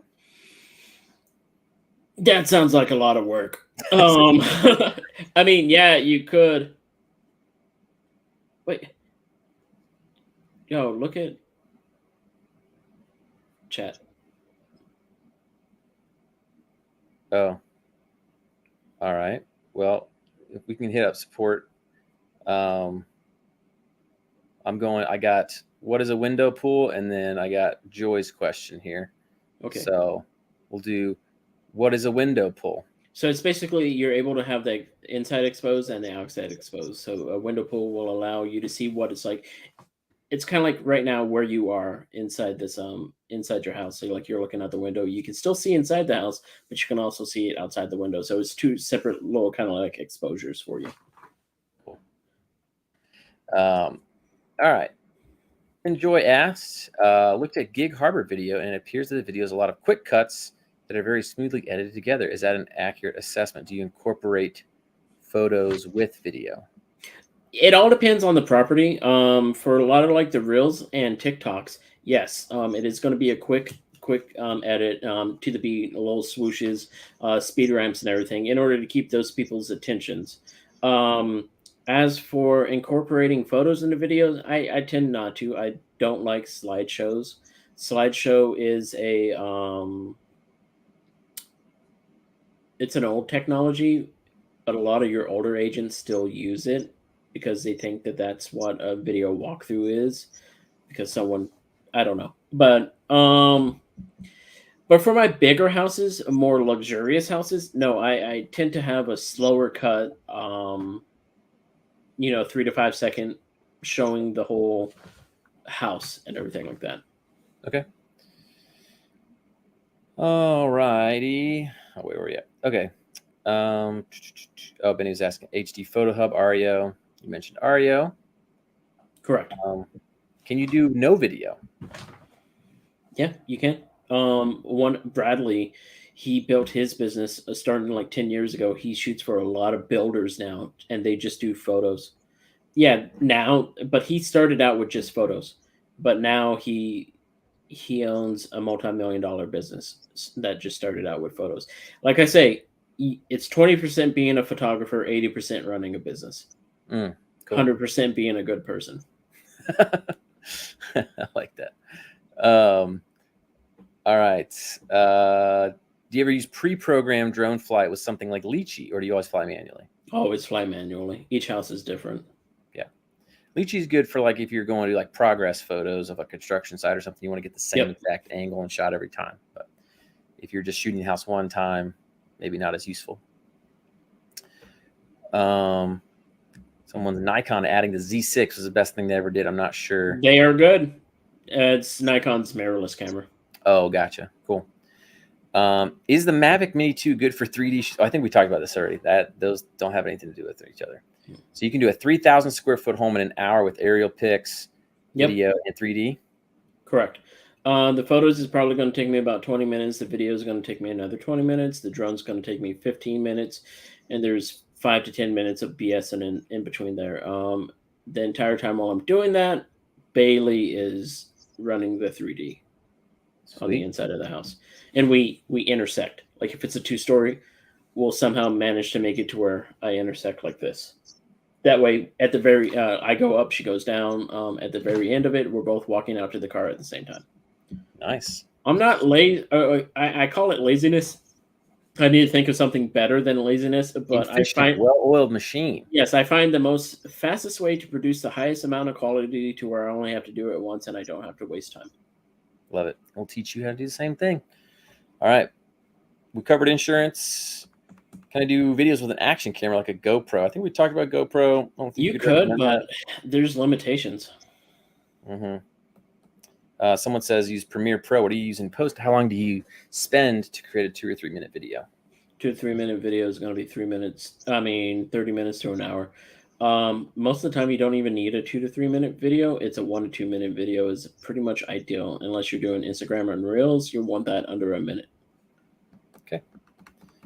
Editing team in-house or outsourced? Outsource. But he's basically on payroll. Yours is outsourced, but maybe when someone's starting, they do it themselves and then outsource it once they're correct. Yeah.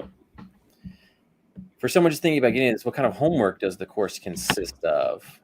Basically just applying the things that we teach you. So you can do it on your own house, a lot of it. So we'll teach you about basics of photography and video. We might ask you to shoot different types of settings so you can get experience with that. And then they'll get a shot list and go practice shooting the outside of your house and the inside of your house. Luckily, unless you're homeless like Dominic almost was, everybody lives somewhere. And if you're just doing it for yourself, you can practice with the photo. You don't have to worry about I want to cry. Being judged. Sorry, Dominic, I'm not trying to make you emotional. No, it's just it's amazing. So basically by the end of the course, you're going to do photo, video, and then if you have 3D stuff, 3D drones, the full package of either your house or a friend's house, whatever real estate you can get access to that you think would look good, or that mainly that you have access to. Yeah. Benny, you'll keep the month. I'll take swag. That's a deal, Benny. I'll send you some swag. You just let me know what you want. We have expanded our swag catalog now to where you can get like Drone Launch Academy slides. You can get like sandals. You can get, we got a bathing suit coming out. There's some website where basically you can make anything turn into Drone Launch Academy swag. So pretty dope. All right. Let's see. Follow up to the A7S3 window room exposure grid. You said you do S-Log and 2 stops overexposed. What LUT do you use for interiors? One, it was a LUT that I built, but I basically used it off of a Rec 709. But Premiere has changed its way that it operates, so it's moving away from Rec 709 and going into HLG, which is high gamma log, HDL. So you might be able to shoot in HDL, which will allow you to. Sorry, I'm throwing out a bunch of terms. That's more of theory crafting with it, with how you would want to do it. But yeah, it's a lot that I built over time. Cool. And sorry, that's not available. If you're part of Drone Launch Connect already, since we're giving away 1 month of it for free for people in the course, so they can have access to the community and all those other benefits. If you're already in Drone Launch Connect, I'll just give you a free month or extra swag if you want it, like Benny wanted.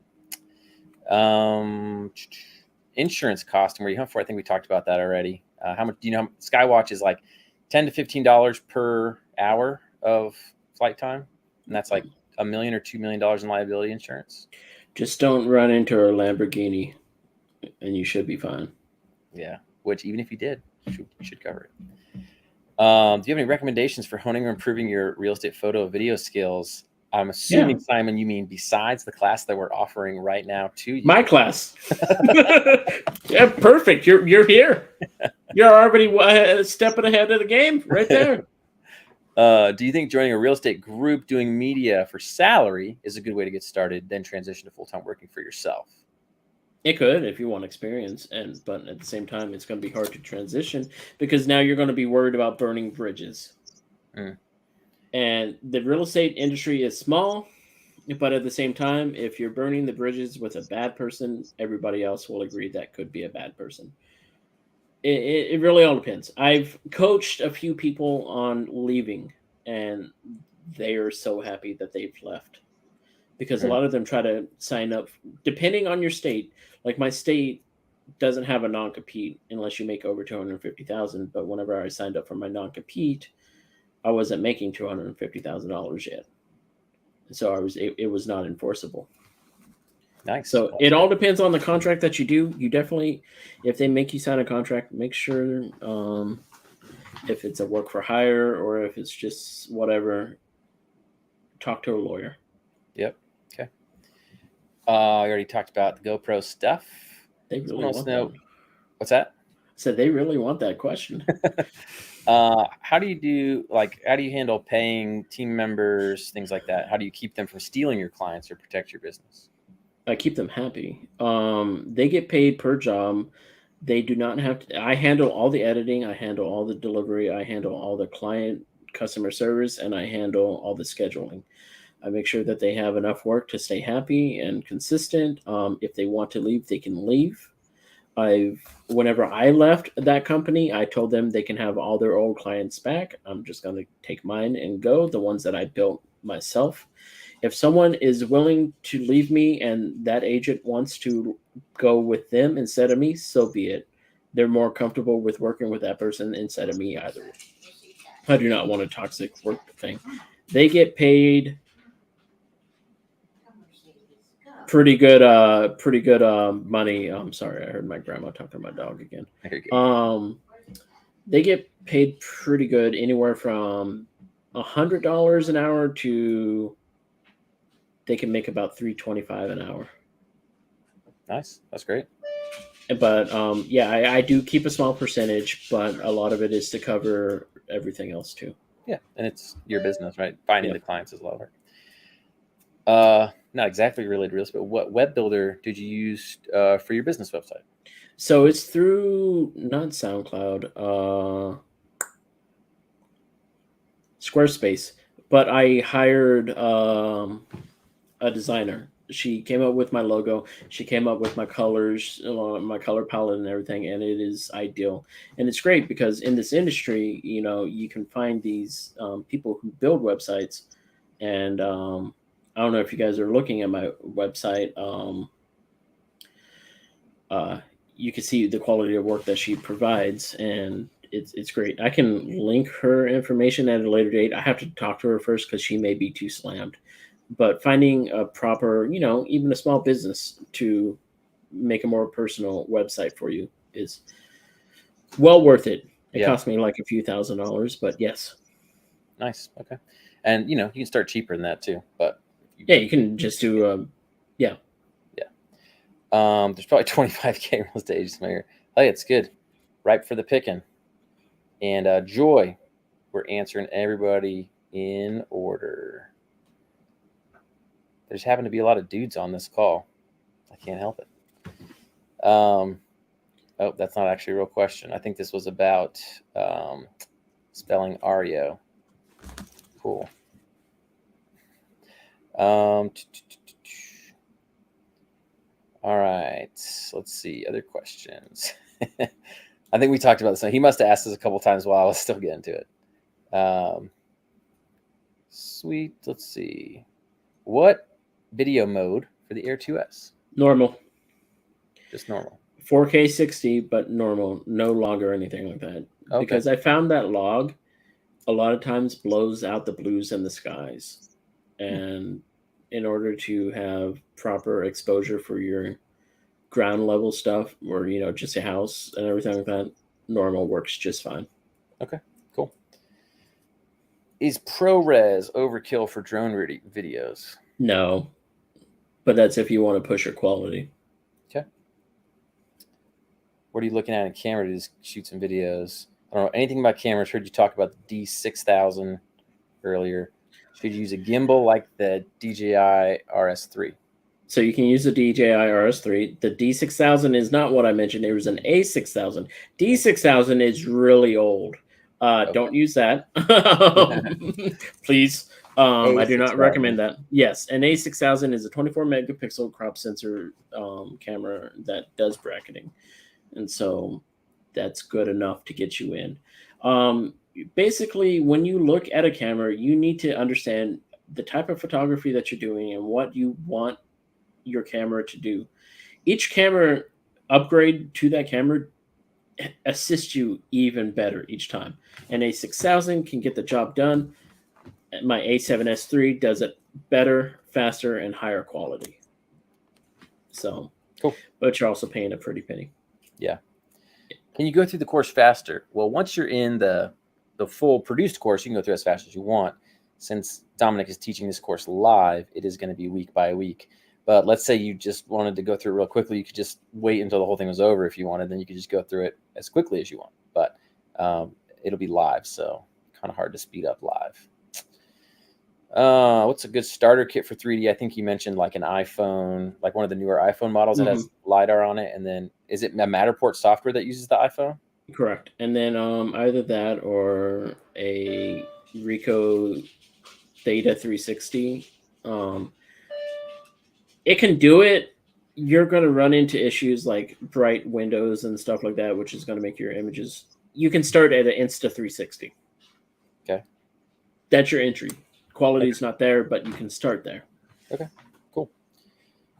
How do you get the Connect you're speaking about? So Drone Launch Connect. If you enroll, we'll look at everybody who enrolls, and we'll give you instructions on enrolling in Drone Launch Connect for a month, which is where the cohort community stuff will be, and where you can get your drone discounts and all that stuff. There's a way you can get in there. And if you want to stay in there afterwards, I think it's $29 a month or something like that for the community. We bring in speakers once every other week in different topic areas, and you can get on Zoom calls, talk to them like face-to-face, discounts on gear, a lot of forums. They do a bunch of meetups. They do training on like pitch training. So if you're practicing selling yourself, they do so like sales trainings, networking. They do like happy hours. We'll just literally get on and hang out for an hour and just chat. Good way to link up with other drone pilots. So, but you can have it for free while you're in there in this course. Andrew, he's another Drone Launch member. He said he was forced to sign a 3-year NDA for his first real estate job. NDA? Tough. Or no, he said non-compete. Okay. Sorry. I was all like, wait a second.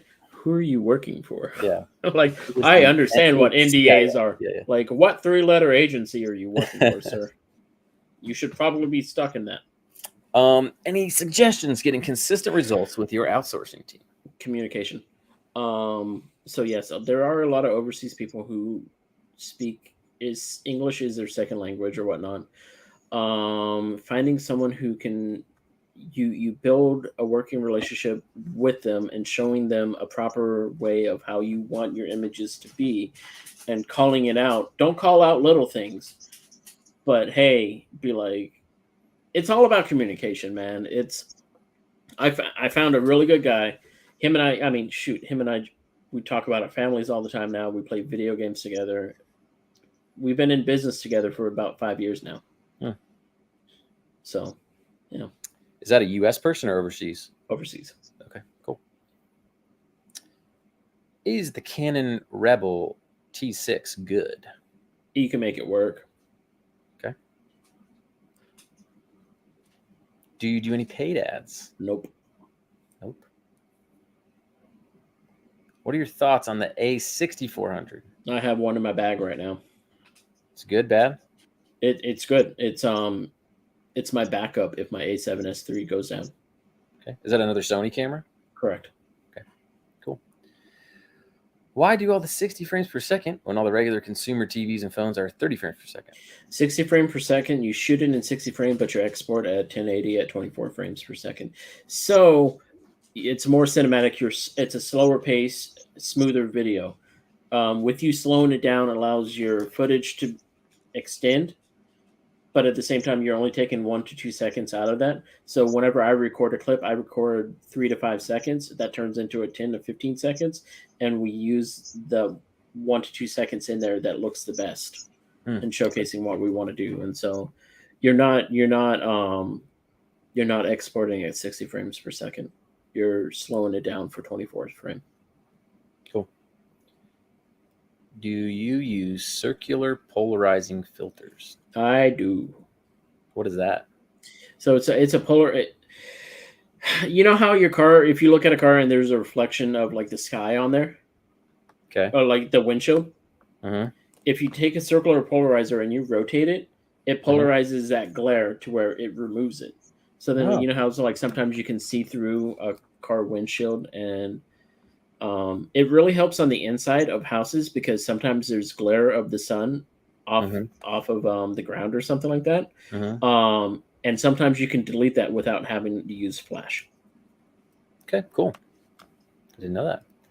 Mark, oh man, I am a big fan of the free swag. I don't have any free swag teed up for this course, but I'll tell you what, if you finish the course and you give us some feedback on it, you email me and I'll send you a free shirt. I'll let you pick some swag.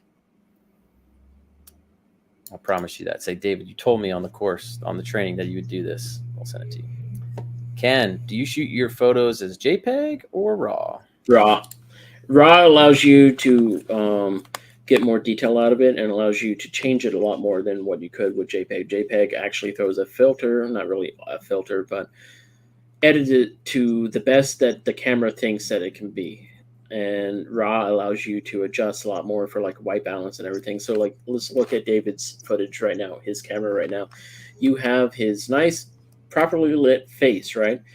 But if you also notice in the very back, there's a yellow as all hell like light bulb back there.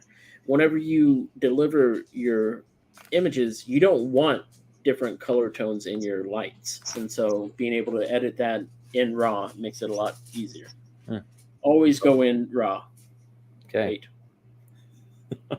Moving on. Moving on. Fabulous group to belong to. Paul, I think you were hopefully talking about Drone Launch Connect, but if you're talking about this group that we have here tonight, we're a great group too. Both of those are correct. Frame rate is not the same as resolution. Somebody talking up with somebody. Oh, well, maybe somebody's confused, but that's okay. Oh, Drone Launch Community. Drone Launch Community. I don't know if that's the Connect community, but if it's Drone Launch Connect, again, great. If it's just the larger community of drone launch students, also great.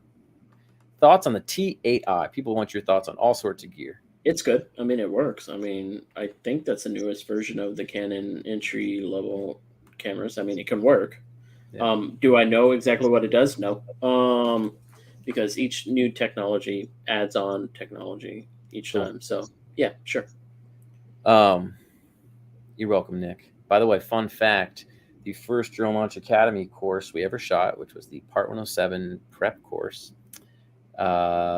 I actually, if you guys have ever taken the aerial video A to Z course by Alex Harris, which Alex was actually on here earlier tonight, I got to know Alex when I was creating that course, and I actually took a little mini course from Alex on how to shoot talking head videos. And he's like, listen, just buy this stuff if you want to go on the cheap, and just here's how you do it. And so I got a Canon T3i and a 50 millimeter like cheapo Canon lens. And that's what we shot the whole course on. And it turned out pretty decent, you know, not like the greatest, but did a good job. So it was a good, and he got these little softbox lights for like $100, and I made it work. So a lot of times, you know, if you know what you're doing or have the right guidance, you can make even older equipment work pretty well. So shout out to Alex for his help on that. First choice for a lens for real estate photography. Depends on your camera. Either a 12 millimeter for your crop sensor or 16 millimeter for your full frame. So my go-to is a 16 to 35 G Master, which is a 2.8, which is hybrid for both. You can get away with the f4, but it's hybrid both for photo and video. And I've talked to all of my photo and video friends now, and now I also use a Sony A7 III. I don't know if I have the S, but it's and then I have someone maybe get the Sony G Master. Was it 16 to 30 or 16 to 70 or something? I don't know what it is. Not 16 to 35. I have the longer one, but 16 to 50. I don't even know. It's in the bag over there. This is just my webcam. All right. Any other questions? Do you sell Twilights? I do. I actually just did one the other night. I do both Twilight photo and video. I prefer to actually do authentic Twilights instead of virtual Twilights. Virtual Twilights are so damn gimmicky. I'm like anti two things in this industry. Slideshows and virtual Twilights. I hate them. They look so fake. So I go out at 8, 9, 10 o'clock at night and do my Twilights. Okay. 10 o'clock at night? Whenever you get the blue hour. Man, dude, I guess it gets late. It gets dark pretty late there, huh? I charge, well, not now. I'm talking about like in June. Still? Like sun was at 9:30, you know? Wow. I'm in Florida. I mean, I guess Florida, it's a little different. So it should be the same. Yeah. Cool. I guess I was saying, what lens are you using on your camera? I think we talked about that. 16 and 35 G Master. Yeah. Yeah, Alex's, for like cinematography stuff, Alex's course is great. This was pre us partnering together on some drone launch stuff. This was like it was like a YouTube type course thing, which was pretty cool. More questions about Twilights. How much more do you charge for a Twilight? It used to only be $125 to go actually do it, but then it became tedious for me to go out and do it and staying out late at night. So I now charge $300 to $700. Just to do Twilight photos? Yep. Is that like for like either they're going to pay $1,500 plus $300 to $700? Yep. Wow. And people will pay that? Yep. Wow. Are these only for like big expensive homes? Nope. I just shot like a $700,000 home and I went out to go do Twilight and God, it was amazing. Wow. Hey, you can do it. That's great. That's what your client wants. That's what you give them. Yeah. But I'm saying like the fact that they're willing to go extra for that kind of because stuff. It's for them. Like $700,000 is an entry level house for them, whereas they focus on $2 to $3 million houses. But the people who own $2 to $3 million houses also have rental properties and everything like that.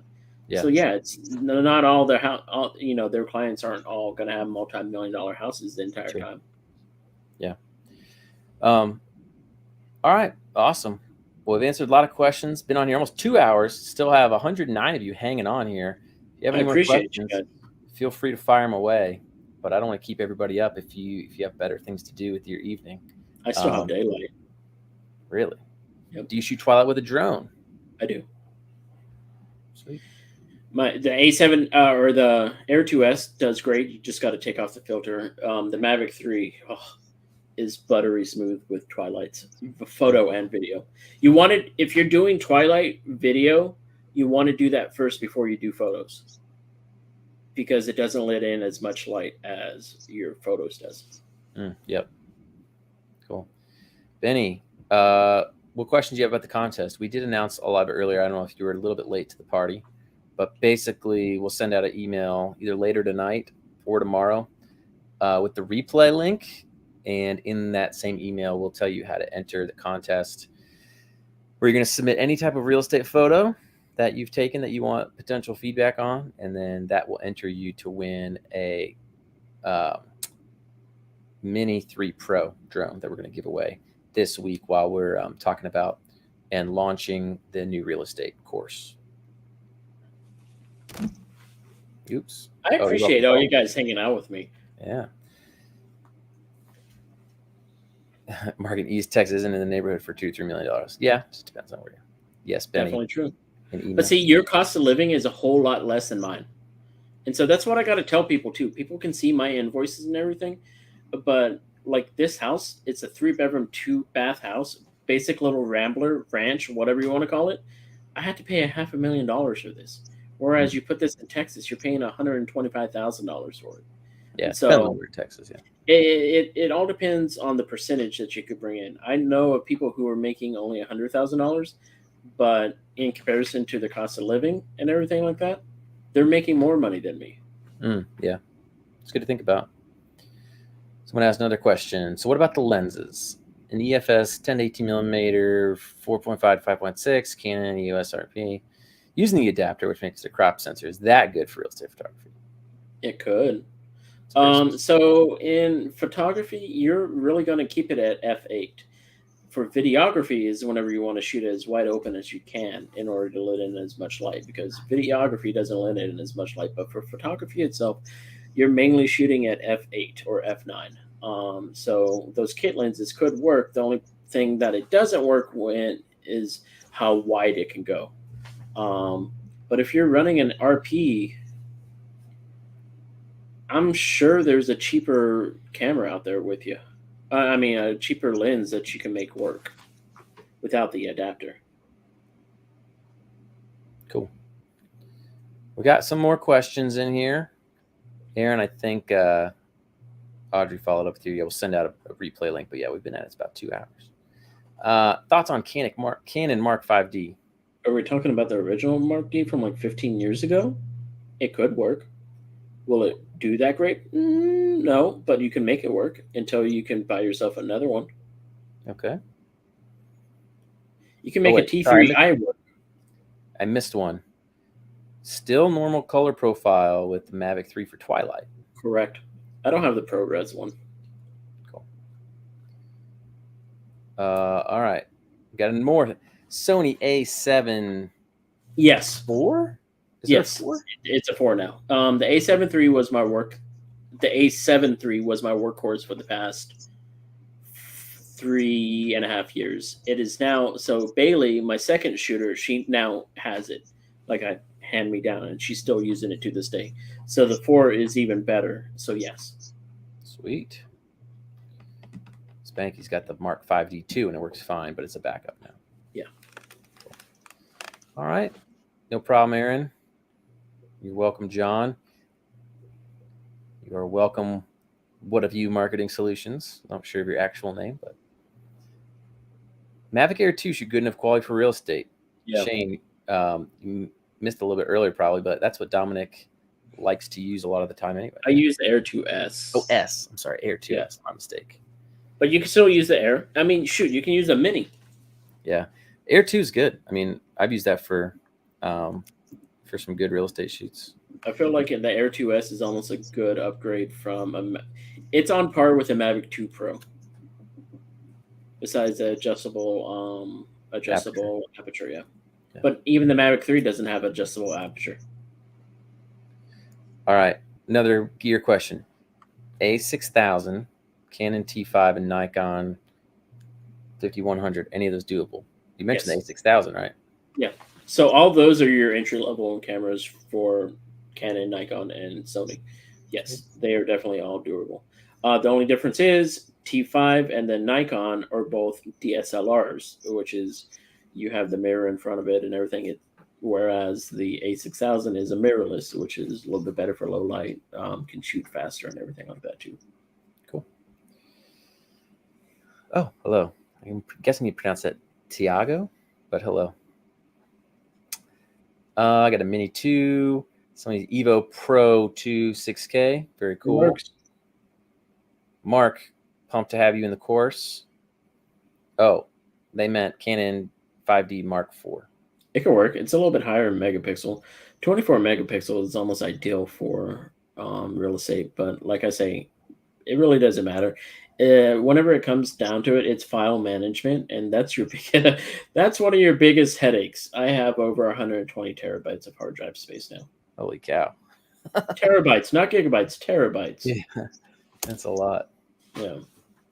All right, you 94 folks on there. You have any more questions for Dom, real estate course, drones, I'm life excited. advice.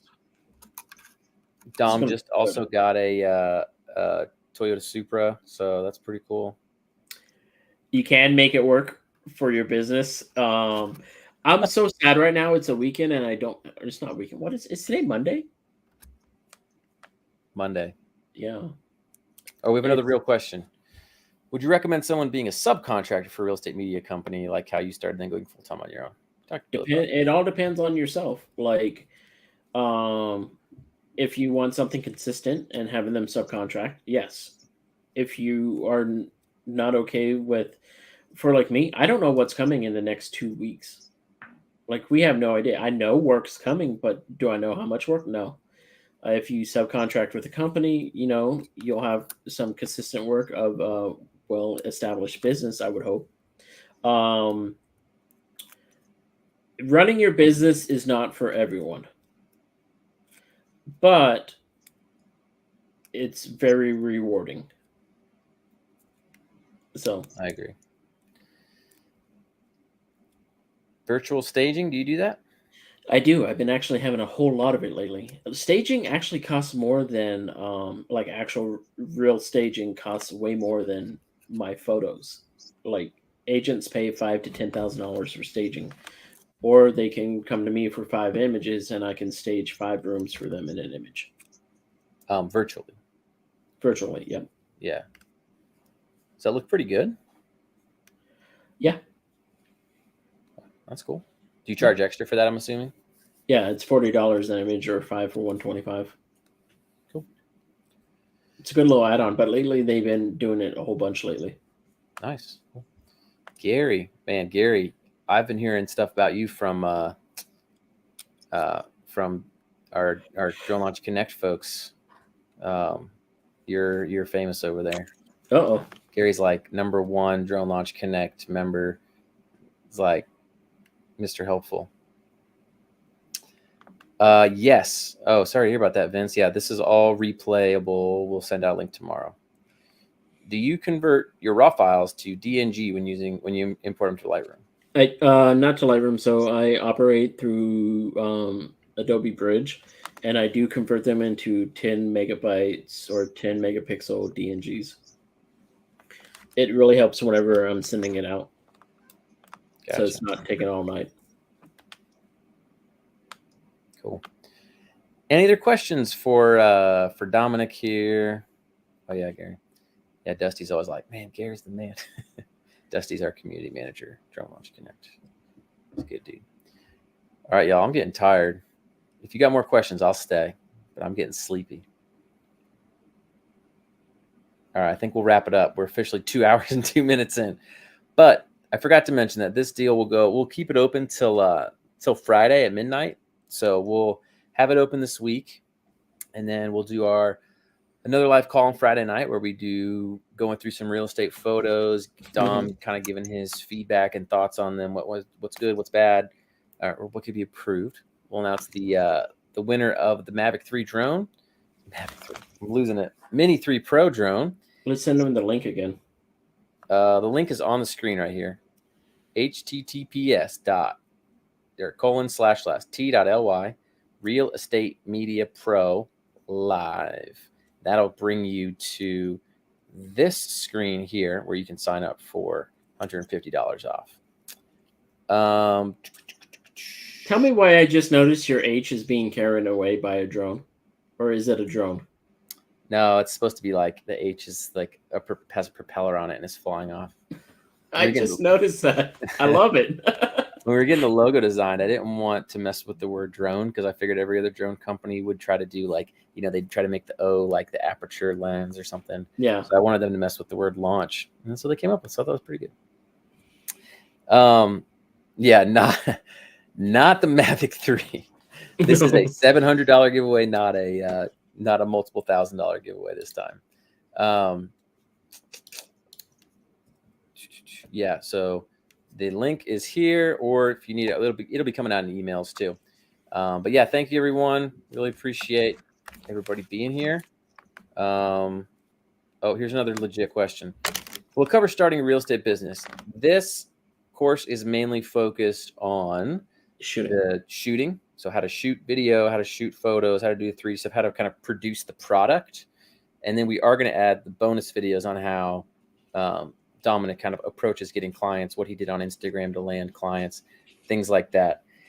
We have other courses on more of the business side. If you're interested in that, you can just go check out the courses on our site. But there will be that kind of bonus in there to help you understand how Dominic did his stuff, about an hour's worth of content on that. So if that makes sense. Let's see. You're welcome. Awesome to stay on here with everybody. Enjoy it a lot. Look forward to the Real Estate Media Pro course next week. That's right, Andrew. All right. Woo. Another real question. Do you use any auto settings shooting interior video, or do you do all manual settings? I'm all manual. Yeah. And the settings, you're going to go over all that stuff in the course. Correct. Is there any help for us retired vets on fixed income to pay this price of this class? Email support@Journal Launch Academy, and we'll see what we can do for you. All right. Any other questions? 3, 2, 1. If you have any questions, come on Friday night. We'll be back on. Me and Dominic, maybe 2 hours again. I'll have to gear up for that if that's the case. But thanks, everybody. Take care.